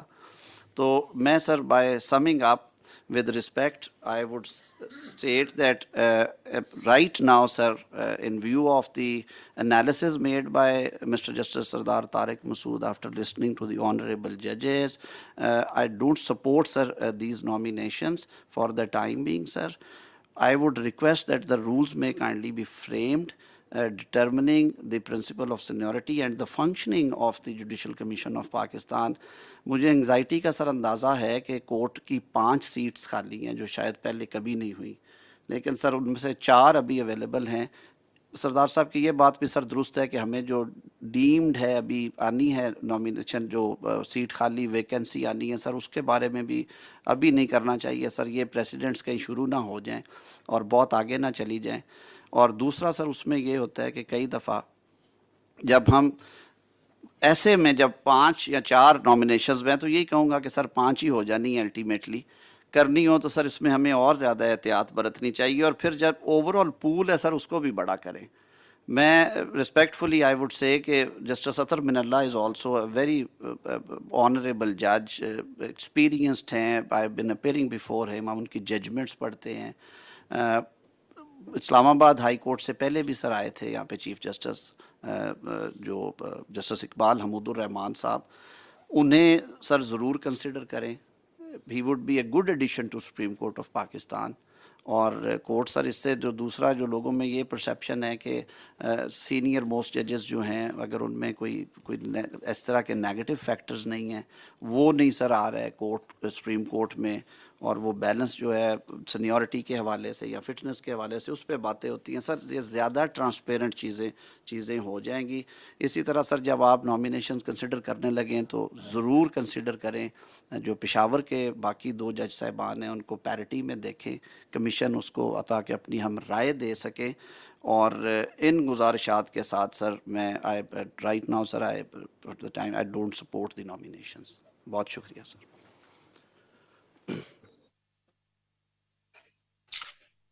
May I request the worthy Attorney General to kindly express his views?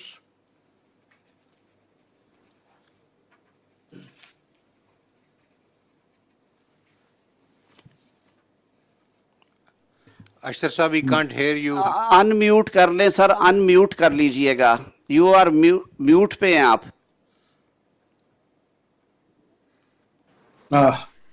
Assalamu alaikum ji. I'm not computer savvy, nor do I know much about these things. Nevertheless, I'm here because I feel it's the national duty جو اس forum کو دی گئی ہے. سجاد علی شاہ صاحب یہاں پہ پہلی دفعہ تشریف فرما ہے. ویلکم سا. اللہ تعالیٰ آپ کو سب کچھ صحت میں رکھے. آپ کے پیغامات مجھے ملتے رہے ہیں. آپ کا بہت مشکور ہوں کہ آپ میرے بارے میں میری صحت کے بارے میں تشویش کا اظہار کیا اور آپ کی دعائیں میں ساتھ ہیں. بہت شکریہ. جیسے میں نے پہلے عرض کیا, یہ ایک بہت ہی نیشنل امپورٹنس کی بات ہے اور اس کے اندر ایک بہت بھاری ذمہ داری ہے ہم سب کے اوپر. نامینیشن چاہے وہ ہائی کورٹ کے ججز کی ہو, چاہے وہ سپریم کورٹ کے ججز کی ہو, اس ملک کی آنے والی تاریخ کے اوپر بہت بڑا جو ہے وہ اثر رکھتی ہے, کیونکہ انٹرپریٹیشن آف دی لا اور کانسٹیٹیوشن جو ہے وہ ان کورٹس کا, خاص طور پہ ایپکس کورٹ کا ایک بہت بھاری کام ہے. میں نے بغور سنا, مجھے انفارچونیٹلی چونکہ ڈاکومنٹس میں دیکھ نہیں سکا اور مجھ تک لو ڈاؤن بھی نہیں پہنچ سکا, تو میں قاصر ہوں ان چیزوں کے اوپر کامنٹ کرنے پہ جو میں نے دیکھی نہیں. یہاں پہ بات ہوئی ٹرانسپیرنسی کی, اور ہمیشہ ہوتی ہے. میں ٹرانسپیرنسی تو بالکل دیٹ از گیون سر. میں اس سے زیادہ ایک چیز کے اوپر ایمفسائز کرنا چاہوں گا, وہ ہے انفارمڈ ڈیسیژن. اور انفارمڈ ڈیسیژن کے لیے ازحد ضروری ہے کہ ہمارے پاس تمام تر ڈیٹا ہو. اور جو ڈیٹا پرووائڈ کیا گیا, مجھے ایک خوشی بھی ہے اور میں کمپلیمنٹ کروں گا سردار صاحب کو کہ انہوں نے اتنی عرق ریزی کے ساتھ اس کے اوپر کام کیا. اب جب ہم اس دونوں ڈیٹاز کو جو ہمارے پاس موجود ہیں اور جو آپ نے نکالا, میں اس سے جو ہے میرے ذہن میں یہ ایک ابہام سا ہے کہ کس طریقے سے اس سارے معاملے کو آپ جج کریں گے جب آپ کوئی لٹمس ٹیسٹ جو ہے وہی ابھی ہمارا نہیں بنا ہوا, اور ہم شاید ایک ہی سب طرف دیکھ رہے ہیں اور دوسری طرف نہیں دیکھ رہے, اور ہم صرف دیکھ رہے ہیں کہ ان کے فیصلے ہم نے جیسے پڑھے ہیں ان سے ہم کیا اخذ کر سکتے ہیں. تو شاید جہاں پہ ہم بات کرتے ہیں سینیورٹی کی, جہاں پہ ہم بات کرتے ہیں کمپٹنس کی, جہاں ہم بات کرتے ہیں انٹیگریٹی کی, ابیلٹی کی اور ٹیمپرمنٹ کی, تو شاید ہمیں یہ بھی کنسیڈر نہیں کرنا چاہیے کہ ان ججز کی جن کی ہم ایلیویشن کی بات کر رہے ہیں, ان کے متعلق ایپلیٹ کورٹ نے, جب وہ سپریم کورٹ نے ان کے متعلق کیا کہا ہے, ان کو کتنا انہوں نے سراہا ہے یا کتنا ان کو اوور ٹرن کیا ہے, کیا ان کے اندر کوئی ان کے متعلق کامنٹس ہیں. تو شاید یہ ایک پہلو ہے جو ہمیں رولز کے اندر ضرور لکھنا چاہیے. یہ میری سوچ ہے. اور جب ہم دیکھتے ہیں جو ڈیٹا, اب میرے پاس تو کچھ موجود نہیں ہے کہ میں اس کو دیکھ سکوں, اور مجھے کوئی ضرورت نہیں ہے کہ اس کو ویریفائی کروں. جو سردار صاحب نے کہا ہے, جو انہوں نے کہا, وہ بالکل درست. جس طرح آپ کے وہاں پہ ہیں وہ بھی ہیں, لیکن ہمارے پاس کوئی اس کو کمپیئر کرنے کے لیے نہ وقت ملا, نہ ہم نے اس کو اس طریقے سے دیکھا ہے. دوسری بات, اور میں سمجھتا ہوں کہ رولز کے اندر یہ چیز ہو. دوسری بات بہت ضروری یہ ہے وہ یہ ہے کہ ہم جو ایگزسٹنگ ویکنسیز ہیں اس کے متعلق اپنے آپ کو کنفائن کریں اور اینٹیسپیٹری ویکنسی کے لیے اس ویکنسی جب when it occurs, let's cross the bridge when we get there, sir. This is what my thought process is, sir. جہاں تک بات جو ان کی ٹیمپرمنٹ اور یہ ساری چیزیں ہیں اس میں کالیگس اپنی جگہ پہ ہیں لیکن بار کا جو امپریشن ہے اور بار کی ان پٹ ہے وہ اصل ضروری ہے. شاید اسی لیے آئین میں بھی ایک کردار دیا گیا ہے ریپرزینٹیٹیوز آف دی بار کو. اگر آپ اجازت دیں تو میں تھوڑا سا پانی پی لوں.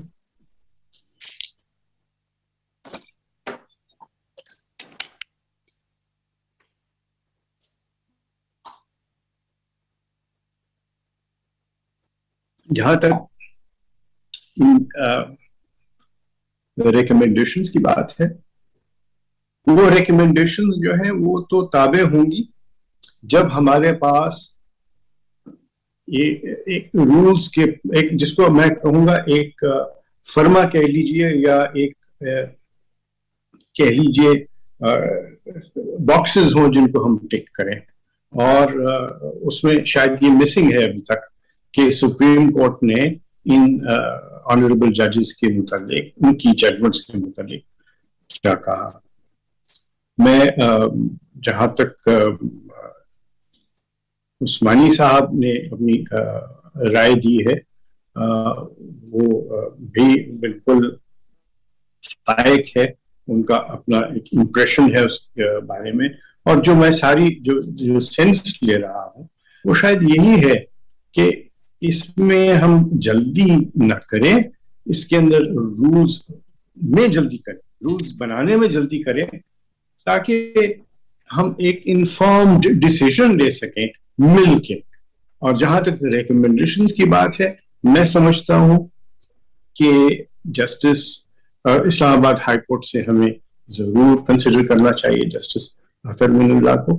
لیکن اسی طرح جب ہم کیسے رشید صاحب کو دیکھ رہے ہیں تو ہمیں باقی بھی ڈیٹا دیکھنا ہے یہ سارے معاملے.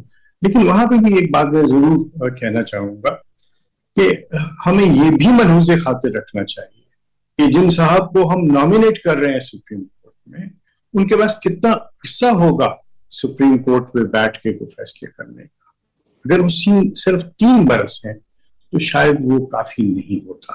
ہمیں ضرور دیکھنا چاہیے کہ جب ہم سپریم کورٹ میں کسی کو لے کے آ رہے ہیں تو ان کے پاس سفیشینٹ وقت ہونا چاہیے تاکہ وہ بیٹھ کے اس کے اندر ایک جو پارٹیسپیٹری اور کلیکٹیو وزڈم میں دیر تک حصہ لے سکیں. تو میری مؤدبانہ گزارش یہ ہوگی کہ ان معاملات کو فی الحال آپ ڈیفر کر دیں اور رولز بہت تیزی سے بنائیں اور ان رولز کے اوپر اگر ہمارے پاس وہ باکسز بن جائیں اس میں ہم ٹک کر سکیں تو بہت ساری باتوں میں ہماری بحث مباحثہ آئندہ نہیں ہوگا اور ہم اس کے اوپر ایک فعال طریقے سے ایک صائب طریقے سے اور ایک انفارم ڈیسیژن لے سکیں گے. میں شکر گزار ہوں کہ آپ نے مجھے موقع دیا کہ میں اپنی خیالات کا آپ کے ساتھ شیئر کر سکوں, اظہار کر سکوں. بہت بہت شکریہ جی. جسٹس قاضی فائز عیسی صاحب آپ بات کرنا چاہیں گے یا اختر صاحب کے بات کریں گے؟ میں نے آپ سے گزارش کر دی ہے. اختر صاحب پھر آپ فرمائیے جی. بہت بہت شکریہ سر. سب سے پہلے میں بھی جسٹس سجاد علی شاہ صاحب کو ویلکم کہوں گا کہ وہ پہلی دفعہ کمیشن میں آئے ہیں اور دعا کروں گا اشتر صاحب کے لیے کہ ان کو اللہ تعالیٰ جلد سے احتجاب کرے. سر میں بھی زیادہ ٹائم نہیں لوں گا کیونکہ کافی جو باتیں میں کہنا چاہتا ہوں وہ کچھ پہلے سردار صاحب نے اور ہمارے لاء منسٹر صاحب نے جو ہے وہ کی ہیں. And I will also start with the seniority principle. یہ ابھی کی بات نہیں ہے, میرے خیال میں مجھے یہ 5واں سال ہے کمیشن تیسرا چوتھا سال ہے کمیشن میں. شروع سے یہ ہم کہہ رہے ہیں, اور میں نہیں کہہ رہا ہوں, بار متفقہ طور پر تمام بار کاؤنسلز اور تمام بار ایسوسیشنز یہ کہہ رہی ہیں رولز کے اندر امینڈمنٹ کا اور سینیارٹی پرنسپل کو ایڈہر کرنے کا, اور جہاں تک اس کے ساتھ کرائٹیریا کا کمپیٹنس کا تعلق ہے, اور یا 4 باتیں جو آپ نے اخذ کی تھیں ان جو ایک ہی میٹنگ ہماری رولز کمیٹی کی ہوئی اس کے بعد, یعنی کمپیٹنس اور integrity in capacity and temperament, یہ ساری میں سمجھتا ہوں کہ ہم رولز کے اندر ان چیزوں کے بارے میں ڈیٹیل سے آنا چاہیے, کیونکہ جب ہم رولز کی بات کر رہے ہیں تو صرف سپریم کورٹ کے لیے نہیں ہے, وہ ہائی کورٹ کے لیے بھی ہے, اور پھر ہائی کورٹ کے اندر ایلیویشنز وکلاء کی طرف سے بھی ہے, ایلیویشن فرام ڈسٹرکٹ جوڈیشری بھی ہے, ٹرائبونلز سے بھی لیے جا سکتے ہیں. تو تمام آسپیکٹس کے بارے میں ہماری فرسٹ جو ہے وہ مؤدبانہ ریکویسٹ پھر اس کمیشن سے اور چیئرمین صاحب سے ہے کہ ہمیں رولز فریم جلد سے جلد کرنے چاہیے. اور جس طرح سے پہلے رولز کمیٹی کئی دفعہ بنی لیکن وہ اس کے بعد پھر اس پر کام نہیں ہو سکا. سیکنڈلی جہاں تک تعلق ہے سندھ کے اندر جو ہے وہ ججز کی ایلیویشن کا, تو سب سے پہلے تو سر میں I am very grateful and thankful to honourable chairman and honourable chief justice کہ اس میٹنگ کے علاوہ بھی انہوں نے کئی دفعہ ڈسکشن کی اور موقع دیا ہمیں بات کرنے کا. تو ہم نے یہ عرض کیا کہ یہ جو ہمارے چیف جسٹس صاحب ہیں سندھ ہائی کورٹ کے, ان کا notification as an ad hoc جج ابھی تک ہے, withdraw نہیں ہوا ٹو مائی نالج. اگر ان کا notification as an ad hoc جج ابھی تک ہے تو وہ ان کو یہ کیسے نہیں کہہ سکتے کہ وہ کمپیٹنٹ نہیں ہے ٹو بی اے جج آف دی سپریم کورٹ. تو اس لیے پہلے ہمیشہ میں یہ عرض کرتا رہا ہوں کہ بھائی پہلے ان کے بارے میں ڈیسائیڈ کریں کہ بھائی وہ, اور اگر اس کے بعد ابھی وہ ان کو پرماننٹ جج بنانے سے اگر وہ آنے کے لیے بھی انکار کرتے ہیں تو پھر آئی ایگری وتھ سردار صاحب کہ ان کے خلاف پھر کوئی اور کارروائی ہونی چاہیے. تو اس لیے پہلی چیز تو یہیں سے ہمارا سندھ ہائی کورٹ کے بارے میں مسائل جو ہے وہ شروع ہوتے ہیں, اور اسی وجہ سے پہلے بھی میں یہاں خوش قسمتی ہے ہماری سجاد علی شاہ صاحب بھی موجود ہیں اور سرمد صاحب بھی کہ ہماری ہائی کورٹ کے اندر کافی چیزیں ان کئی سالوں کے اندر جو ہے وہ یہ چیزیں ہو رہی ہیں, اور ججز کے اندر بھی, اور میں نے بغیر اس میٹنگ کے بھی کہا ہے کہ ایک عرصے تک ججز ٹی روم میں نہیں جاتے, ایک دوسرے کے ساتھ جو ہے وہ انٹیگونزم ہے. تو یہ سارا ڈپینڈ کرتا ہے لیڈرشپ پر کہ اگر چیف جسٹس صاحب جو ہے وہ کمانڈ رکھتے ہیں اور بورڈ ہیں اور چیزیں ہیں تو ہائی کورٹ کی فنکشننگ بھی بہتر ہوگی. میں سر کل میں نے ایک لیٹر ریسیو کیا ریزگنیشن, آج وہ اخبار میں بھی آ گیا ہے, کسی ایک سول جج کا, اور وہ سول جج نے جو ہے وہ 6-7-8 پیج کا لیٹر لکھا ہے, سو نائسلی ریٹن لیٹر, اور so he has analyse the functioning of the judiciary district judiciary Sindh میں. تو اتنی ہمارے ہاں خرابیاں پیدا ہو چکی ہیں کہ ان کو سر آپ کو اور اس کمیشن کو غور کرنے کی ضرورت ہے. جہاں تک اب کہیں کہ کمپیئر کرنے کا, تو اب جسٹ عرفان سادات صاحب کے بارے میں کہا گیا sir, very honestly and to my very little knowledge, اگر میں ججمنٹ کمپیئر کرتا ہوں پھل پوٹو صاحب کی تو عرفان سادات صاحب مجھ سے ان سے کہیں آگے نظر آتے ہیں. اب آپ عرفان سے پھل پوٹو صاحب نے جو بیسٹ ججمنٹس ہیں وہ 11 دی ہیں, 8 اس میں سے جو ہے وہ کرمنل سائڈ کی ہیں, 2 جوڈیشل آفیسرز کا سروس میٹر ہے, اور 1 ECL کی پٹیشن ہے. اب ان کا کیا کام ہے جن کو کمپیٹنٹ سمجھا گیا ہے بائی پاسنگ دی آل ابو. تو اس لیے میں تو ان سے کہیں زیادہ کمپیٹنٹ بھی اور ہر لحاظ سے انٹیگریٹی وائز بھی جو ہے وہ عرفان سادات صاحب کو سمجھتا ہوں.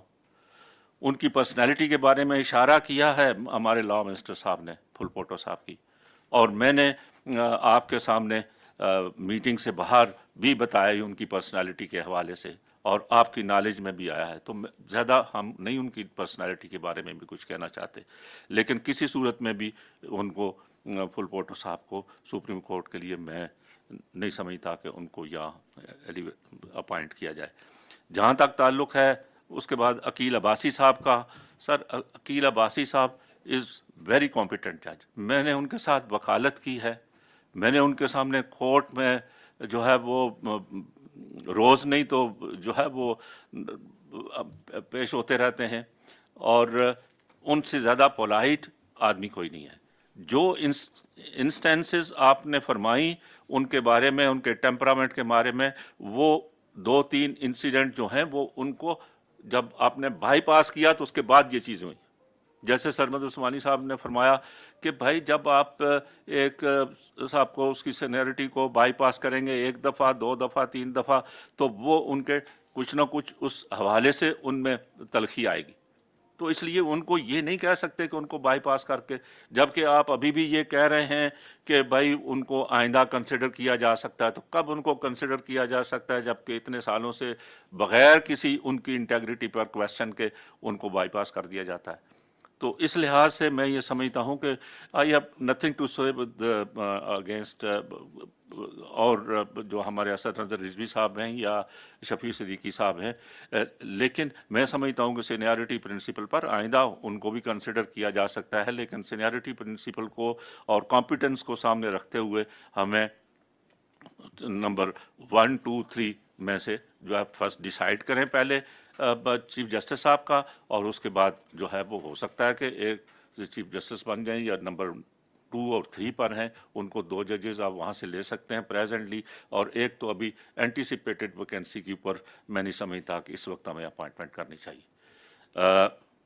جہاں تک تعلق ہے ہمارے لاہور ہائی کورٹ کا، تو وہ میں ایگری کروں گا لا منسٹر صاحب سے کہ ان کی میری تو اپیرنس ان کے سامنے ہے نہیں، ان کی جس حد تک ججمنٹس دیکھی ہیں میں نہیں سمجھتا کہ اس سے نمبر 1 2 والے بھی وہ اتنے کمپیٹنٹ نہیں ہیں، یا ان کی انٹیگریٹی کے خلاف پر بھی کوئی کویسچن نہیں ہے. تو اس وجہ سے میں ان کو بھی نہیں سپورٹ کرتا. تھرڈلی جو قیصر رشید صاحب کے بارے میں کہا گیا ہے وہ یہ بات صحیح ہے، میں اس سے ایگری کرتا ہوں کہ جو نیکسٹ 2 ججز ہیں ان میں ان کی سروس میں بھی سینیرٹی میں بھی زیادہ فرق نہیں ہے، تو ان کو بھی کمپیئر کر کے سبسیکوینٹلی ان کو فی الحال ڈیفر کر دیا جائے. لیکن پریزنٹلی جو نامینیشنز آئی ہیں میں ان کو I am not in a position to support it.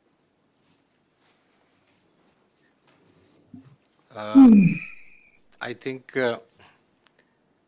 the first thing I want to say to all my colleagues over here is that ایک سب چیز سر جی پلیز سر ایک 10 بستا ایم سوری میں نے ایک چیز رہی سر، میرا ایک اور بھی عرض کرنا تھا کہ لاہور ہائی کورٹ میں ہم نے گو کہ یہ صحیح فرمایا گیا ہے کہ کوئی ہمارا پروونشل کوٹا نہیں ہے، لیکن اگر پچھلی سارا بھی اگر آپ اٹھا کے دیکھیں انالیسس کریں تو اوور ویلمنگلی لاہور ہائی کورٹ سے 7 ججز رہے ہیں، سندھ ہائی کورٹ سے 5 ججز رہے ہیں، 2 ججز جو ہے وہ پشاور ہائی کورٹ سے، 2 بلوچستان سے، تو ایک اسلام آباد ہائی کورٹ سے ہونا چاہیے. میں سمجھتا ہوں کہ یہ فی الحال تو ہمیں پنجاب سے لینے کی بجائے آلریڈی 7 ججز لاہور ہائی کورٹ سے سپریم کورٹ میں ہیں، اور اگر یہ اپوائنٹمنٹ آپ اسلام آباد ہائی کورٹ سے کریں گے تو I request that.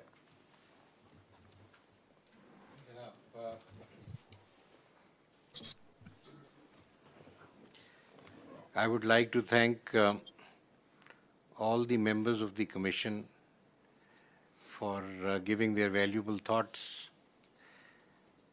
I would have requested Justice Faiz Isa to express his thoughts, but he doesn't want to share them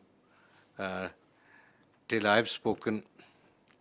Out of courtesy, Justice Faiz Isa, I'll say something now, but if you have something that requires my input, I would then respond to that. First thing that I can gather from our discussion today is that Mashallah, the learned two judges, Justice Tariq Masood Saab and Justice Sarmad Usmani Saab, are both of the view that Mr. Pulpoto writes average judgments. This view appears to be shared by Mr. Akhtar Hussain.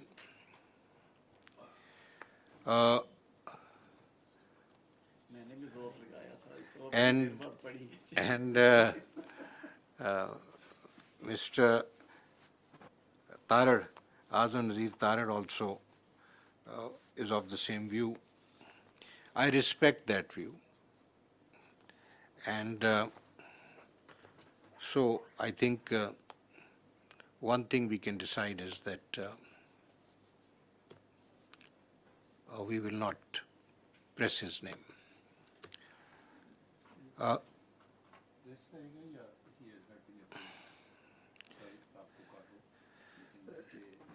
ठीक ठीक इसमें आपको एक बात बताएं हाँ जी हाँ जी I can you see remember Sardar Sahab, we are talking about a High Court judge and we have to respect their sentiments also in the way they are treated. Just like Mr. Akhtar Hussain and Justice Sarmad Usmani Sahab have spoken about how the temperament of Justice Akil Abbasi may have been affected by the events that have taken place in the recent past. In the same way, we must always remember that whilst treating judges, we must extend them courtesy and respect. Pulpoto Sahab is a judge at serial number 7 of the Sindh High Court. He is doing good work. He did not come to us for recommending him. It is on my own inquiries that I selected his name. So, if not today, if tomorrow he is good, he'll come. Otherwise, there are 9 people sitting here. They will again analyze his work and come to a conclusion. जो wording है वो ये है कि the name will be put for approval for sending his name. अब approved है या not approved है, there's nothing in between. Chalo, I'll Nothing in between. And the second thing, my brother say you can withdraw करना है तो पहले start में हो जाना चाहिए था.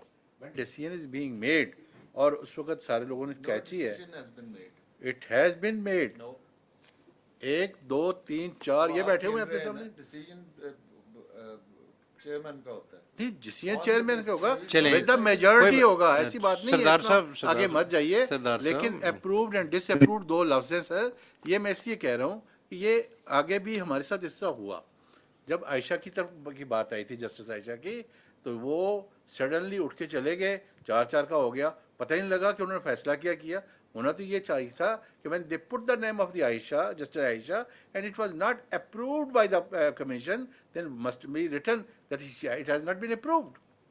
और ये देखें सर ये इस तरीके से इससे तो फिर मामला ही नहीं एंड होता रोज़ दूसरे दिन फिर वही बंदे आ जाएंगे जी तीसरे दिन फिर वही बंदे आ जाएंगे आ सकते होंगे तो मुझे कोई इतराज़ नहीं है लेकिन एटलीस्ट टुडे जो आज वर्ड है वो ये है कि their name has been disapproved बस दिस आई यू नीड यही मिनट्स में आना चाहिए Chale, we'll keep that in mind. Thank We'll keep that in mind. You feel very strongly about this because you did the same thing when we had said the same thing when we had the Sindh High Court elevations in mind under consideration. And I understand your point of view. You are concerned that once someone is rejected, then he should not come up again. बस ठीक है constitution बताएगा हाँ जी लेकिन इस वक्त तो यही है कि their name has not been this they have not been approved ये चले ठीक है जी understood. Now with respect to the other names, the suggestion which appears to have been made is that we should settle the rules and thereafter take up these elevations.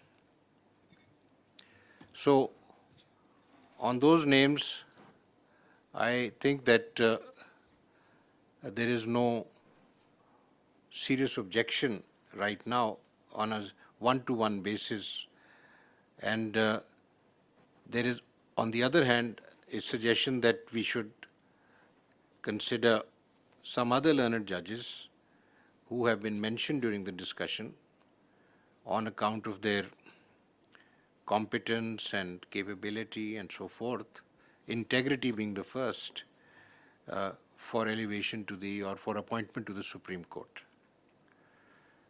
So, in relation to the remaining judges or persons that judges that I've proposed, I would say that let's defer this meeting and examine the possibility of reducing our criteria into a firm basis for assessing candidates. The only request in this behalf I would make to you is that when I was sitting with Mr. Akhtar Hussain and Justice Sarmad Usmani Saab and the Attorney General at that time, we had a fruitful discussion, and these were the 4 points that emerged, which have now been treated by me as the ruling criteria. In addition to that, the consideration that we should assess the candidates on a seniority basis. Now, this will only happen in the Supreme Court because the high courts are not based on seniority, except for the district court judges, district judiciary judges. For the Supreme Court, we should go in accordance with seniority. Now, I have tried to subscribe that principle in making my proposals. I've tried to give reasons favoring the candidates I have recommended and the learned judges who have been bypassed.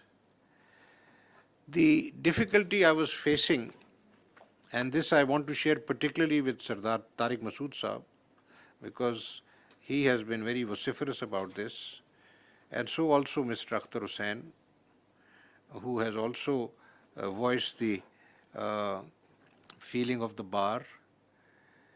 The difficulty is that once you have the criteria, you cannot turn it into an objective thing. Many of our considerations are subjective.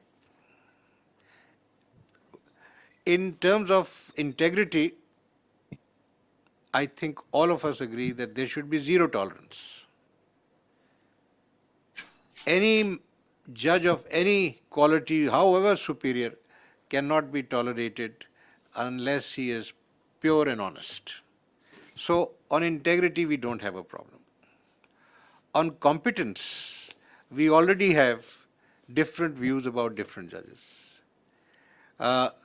We have to be very careful when we start expressing our views on judgments, one. And number two, we have to keep in mind the kind of work we have in the Supreme Court. Seniority in the High Court is on account of their induction. The appointment to the Supreme Court is on account of their excellence in all the different attributes that are required in a judge of the Supreme Court. The 4 attributes may be the minimum, or they may have other shades which we can add. But at the moment, the important thing is we should bring the finest material to the Supreme Court, as Mr. Tarar just said. In this regard, it is also very important to keep in mind the kind of work that is required in the Supreme Court. For instance, you would be amused to know that there are 6,823 civil matters arising out of regular first appeals, second appeals, and civil revisions. 6,800. On the other hand, there are 10,118 cases pertaining to criminal matters, excluding NAB cases and bail applications. In 2019, we were informed that the criminal cases in the Supreme Court have ended and they have been finished. No pending case. Actually, what was stated was about the criminal appeals that were pending. But we have thousands of criminal petitions that are still pending. And Mr. Tarar is right in saying that we must look for a judge with criminal law specialty. Now, the point is that in Sindh, you have to keep in mind the complexion of that society. And that was one of the factors I kept in mind. Number two, we want a gentleman who can be a good support for a senior judge. Because if someone is coming for 3 years or 4 years, we have judges who can lead the bench, but they need support. What has happened, transpired today is that persons amongst members of the commission who are familiar with criminal law, they have opined that the quality of appreciation of law as well as record and evidence in Mr. Fulporto's judgments is very average. Now, my understanding from my conversations with people was different. Conversations with persons who were dealing with him as advocates or as judges. But I respect that, and so I think to that extent we should go by the opinion. Insofar as the rest of your desires or wishes are concerned, please understand that from day one we cannot lay down something and then discover that it's a straitjacket. It is constraining us. It is far better to discuss things like this. For instance, in the Supreme Court, we decide questions of law in constitutional matters, in civil matters, complicated questions of law, complicated questions of, for instance, tax, regulatory matters that come before us. And we are resolving those issues, so we need judges who have that capacity to interpret the law. One, we need judges who have capacity to deal with pure civil law. So we have to make a mix and at the same time observe the kind of ratio that has been in practice in the Supreme Court for representation from different provinces. In 1997, the Number of Judges Act, Supreme Court Number of Judges Act 1997 laid down that there will be a Chief Justice plus 16 judges. Now, I was looking at a chart that I have that to start with in 97, we only had 13 judges. The first time we had 17 judges was a few months later, but then again it fell down. It fell down to 12 in 2000 and then it rose back to 17. The ratio, as Mr. Akhtar Hussain just mentioned, and I showed him this chart, for Sindh is mostly 5 judges.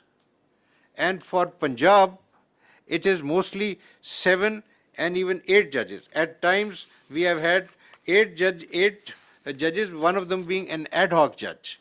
And this is how it's been going, 7 to 8. Balochistan has mostly had 1 or 2, and in the year 2009 until the year 2011, we have had 3 judges from Balochistan, but back to 1 in 2011. And 2013 and 14, for some reason, there was no judge from Balochistan. So the figure has been varying, but there is a certain ratio to which the numbers would come back. I want you, gentlemen, to understand that instead of treating this thing as one unity, we must respect the provincial entitlements. This has been done as a convention by the Supreme Court. So on that basis, what I suggest is we should be thinking of increasing the numbers. I have been thinking about this, and if you gentlemen agree, endorse my point of view, and I can approach the government for legislation, for the amendment in the Act, so that we can have a couple of more judges. This will give us more freedom. And in any case, with 50,000 cases pending, we need more work to be done, which requires more hands. So that's the other thing. But I would request you that putting down things in rules immediately is a difficult thing. It's not that easy. If we sit down and start analyzing the different facets of a judge's character, his disposition, his work, and so forth, we might, with the time, with experience, be able to refine that. Today, I have seen that the analysis of judgments by Justice Tariq is excellent remark. But incidentally, I have done the same analysis, and I'll just give you the figures. I'll just give you the figures that how many the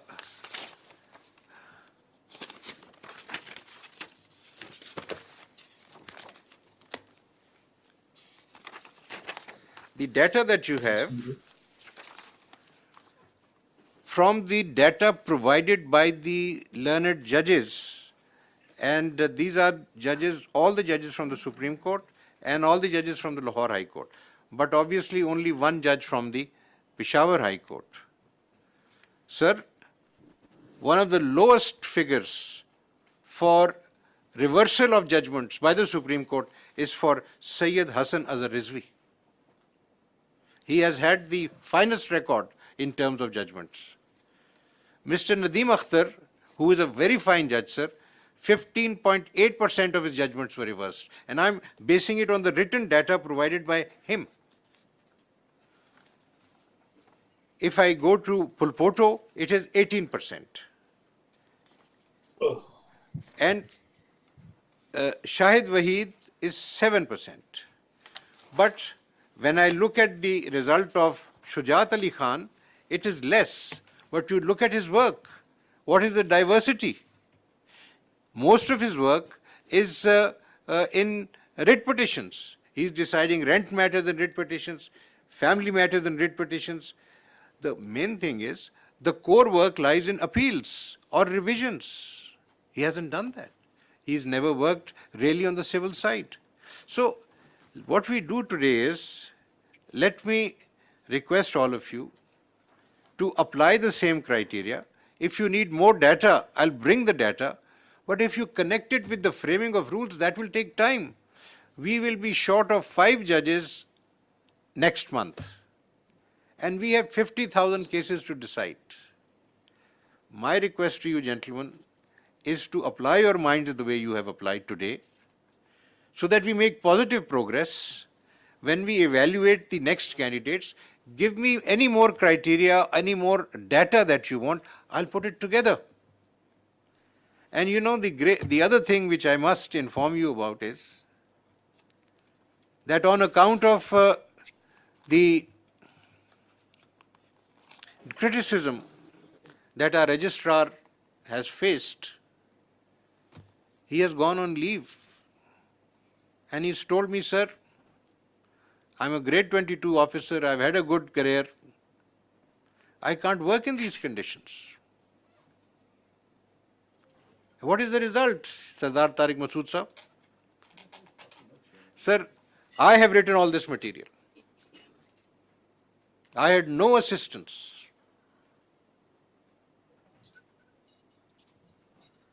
So we have to work as a team, and we have to build our team, strengthen our team. And that means that whatever we do, it must have a certain degree of coordination and understanding. Imagine the kind of proceedings we've had today and what we did on 28th of June for 5 hours. I'm so grateful to each one of you for being focused and for being so clear in your formulations and statements. So, with your consent, gentlemen, let's say goodbye to Mr. Pulpoto. And I think to satisfy Justice Tariq Masood Saab, we would say that he has been considered but not found fit for elevation. Is this what you want to say? Not recommended. Not recommended for elevation. ठीक है जी? Okay. For the rest, we defer to meet again and for me to make further and other recommendations. You have given me some names. I don't want to discuss my reservations about Justice Akil Abbasi. I have material on that.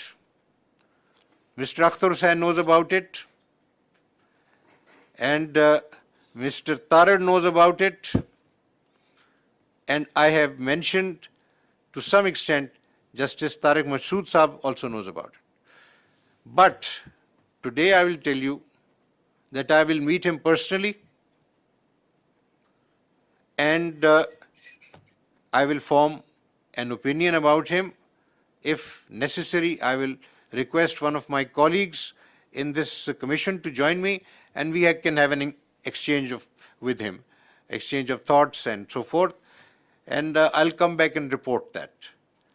In an informal meeting, without a formal meeting, I'll inform you I have respect for him. I mean, I have no connection with Karachi, no personal likes or dislikes, but I go by the record. I know of 3 incidents which took place, but agreed, Mr. Akhtar is right, all these incidents took place after he was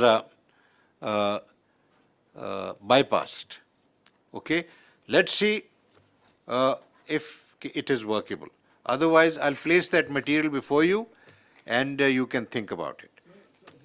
जी जी इसको दबा दें. I don't want to change your opinion or to contradict Sardar Saab. But one thing I'll say, that Mr. Pulpoto, I know him personally, he was with me on the bench for 6 years. अच्छा. And his honesty is beyond question. Tariq साहब, सरदार साहब को जो खबर मिली है, मैं वो उसकी हद तक, क्योंकि इन्होंने ये बात यहाँ कही है, तो I wanted to bring this कि देख नहीं, सरदार साहब ने जो बात देखे ना, वो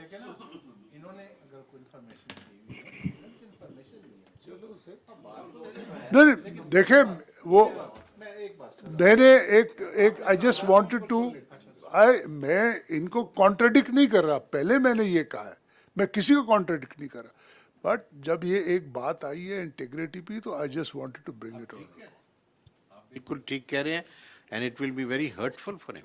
यस, ये अगर ऐसी बात आप देखें ना, सबको डेफर कर रहे हैं, आप उसको वो कर रहे हैं, और आपने 4-4 का वोट है इस वक्त, तो फिर आप उसको ड्रॉप कैसे कर रहे हैं? 4-4 का वोट है, अनलेस यू देखे ना, नहीं तो देखे ना, ये यही बात है ना. नहीं, मैंने देखिए तारिक साहब आप गुस्सा नहीं करें प्लीज. मैं आप चलें. We are adjourning now because No, I have not spoken, sir. At least hear me. You can't do this. You had agreed to let me speak. If you are going to do this, then Qazi I am साहब going ठीक to. है, आप फरमाएं जी, फरमाएं. आप please बताइए क्या कहना चाहते हैं. नहीं, जरा मुझे आपने जब अग्री कर लिया उठ के चले जाए, ये तो सही नहीं है. अच्छा, thank you very much, honourable chief justice. Shah साहब अगर तशरीफ रखें तो मैं कंटिन्यू करने की इजाजत दे. Sir, first things first, I like to call a spade, and maybe I'm not so flowery in my language, but never to my conscious knowledge say anything wrong.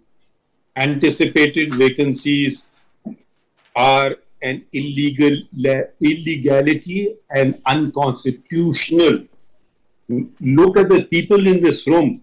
Can they even contemplate violating the Constitution of Pakistan? The first point. The second point is on Article 206, seeking opinions from certain judges and not from certain judges, or certain judges unilaterally writing to the Chief Justice. I don't want to be here. Sir, there was a time when you asked me this, maybe even now, I would have said the same thing. Does that mean anything?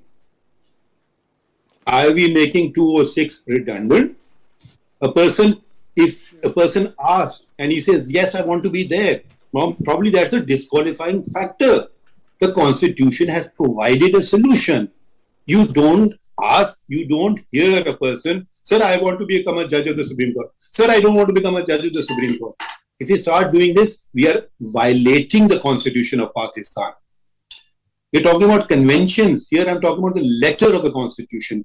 Please do not violate the Constitution. Please let us not rewrite the Constitution. I don't have such powers, nor do I claim such powers. Then we have spoken about, there is another aspect. We immediately disregard the Chief Justices. After all, sir, you sit there because of being senior most. Your predecessors sat in your chair because they were senior most. Of course, the answer will come immediately. The Constitution provides that. Let us then not see the spirit of the Constitution and other reasons in the Constitution. Who sits on the Supreme Judicial Council? The junior most judge in this High Court? No. Two senior most Chief Justices. Why? That is the spirit of the Constitution. Two senior most Chief Justices. They can remove the judges in this room, but they're not fit to be appointed as judges to the Supreme Court. What irony. So if we are going to innovate, I do not like innovating with the Constitution or playing with the Constitution.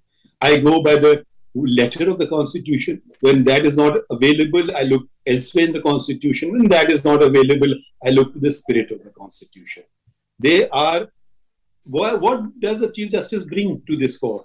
Chief Justice brings experience as a Chief Justice.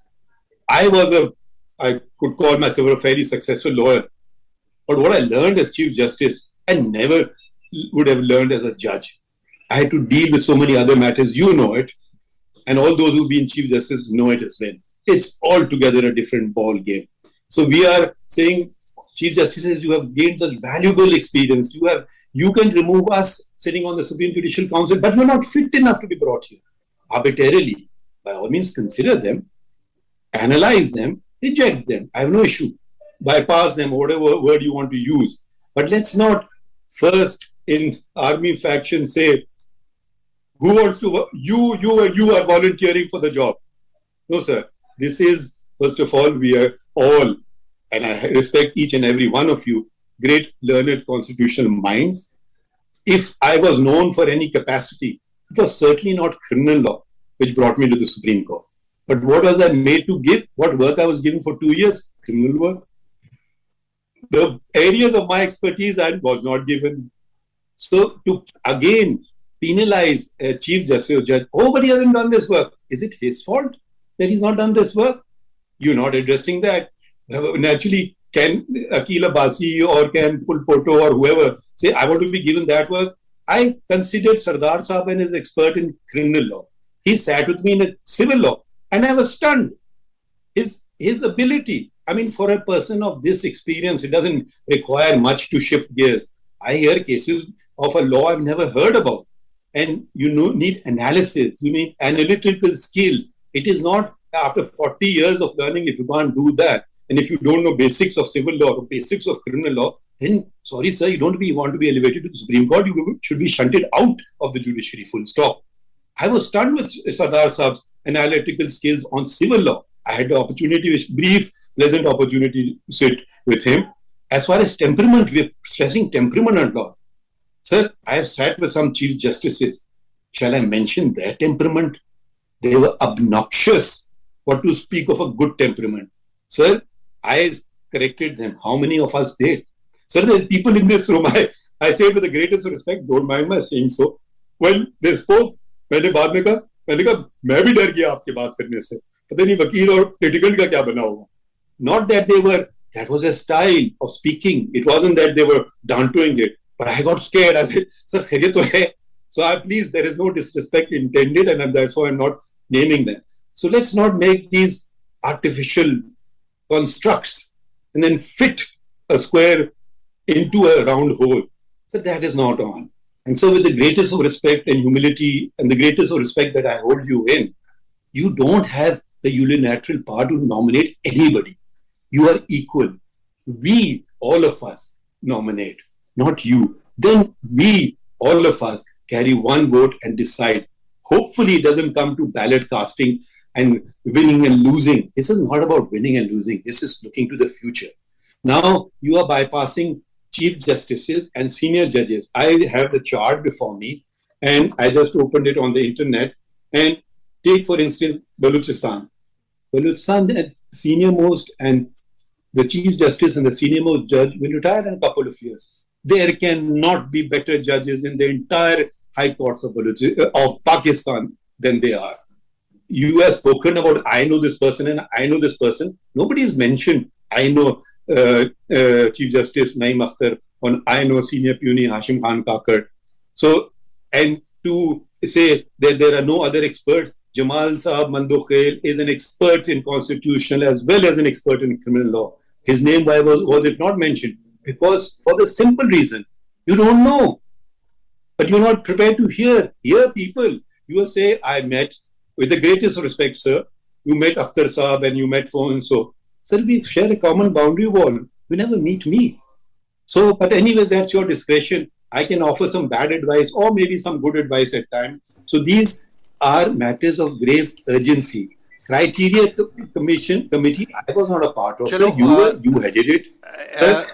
Let me continue. Please, sir, please, sir, patience. I heard everyone. Sir, I didn't utter a word this time. So I did not, and then you sign that we have to meet again and then you produce a criteria. So, sorry, sir, it is, as a Muslim, it is my duty to, if someone speaks wrong, to say so. So that is wrong. Your own handwriting says the criteria has not been settled.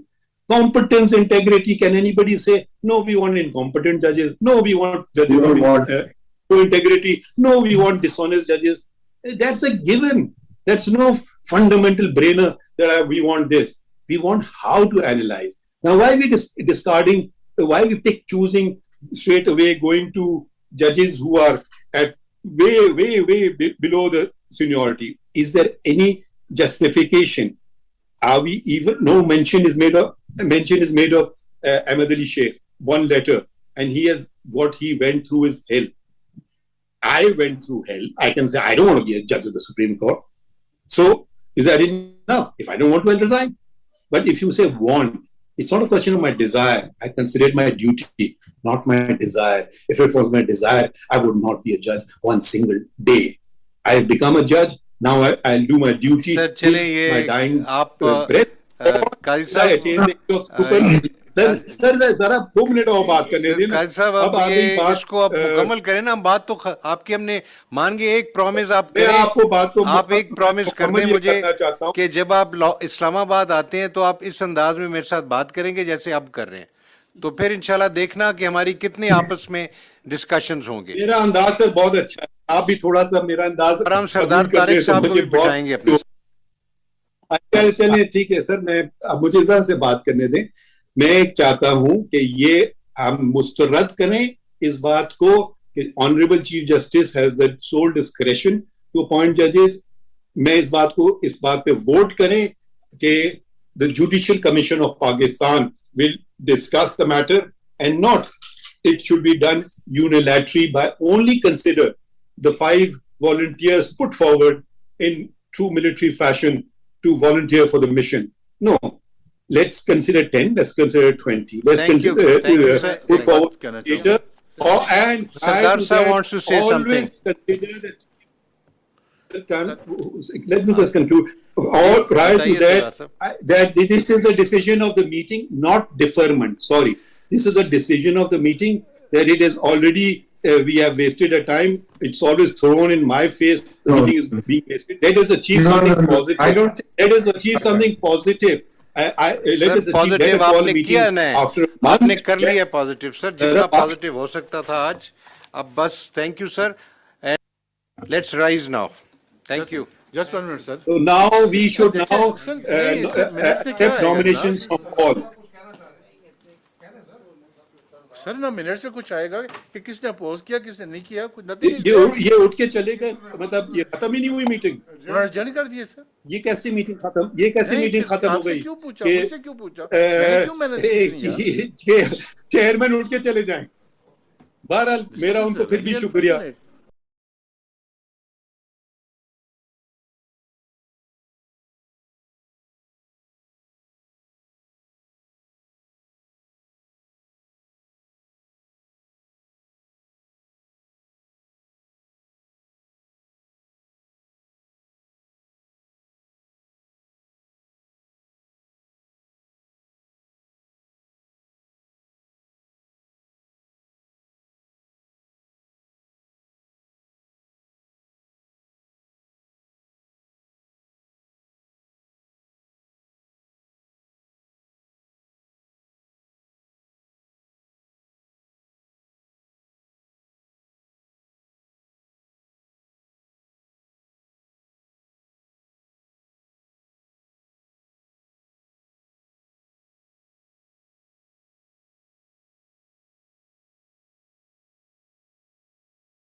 बिस्मिल्लाहिर रहमानिर रहीम. सुभानका ला इल्म लना इल्ला मा अल्लमतना.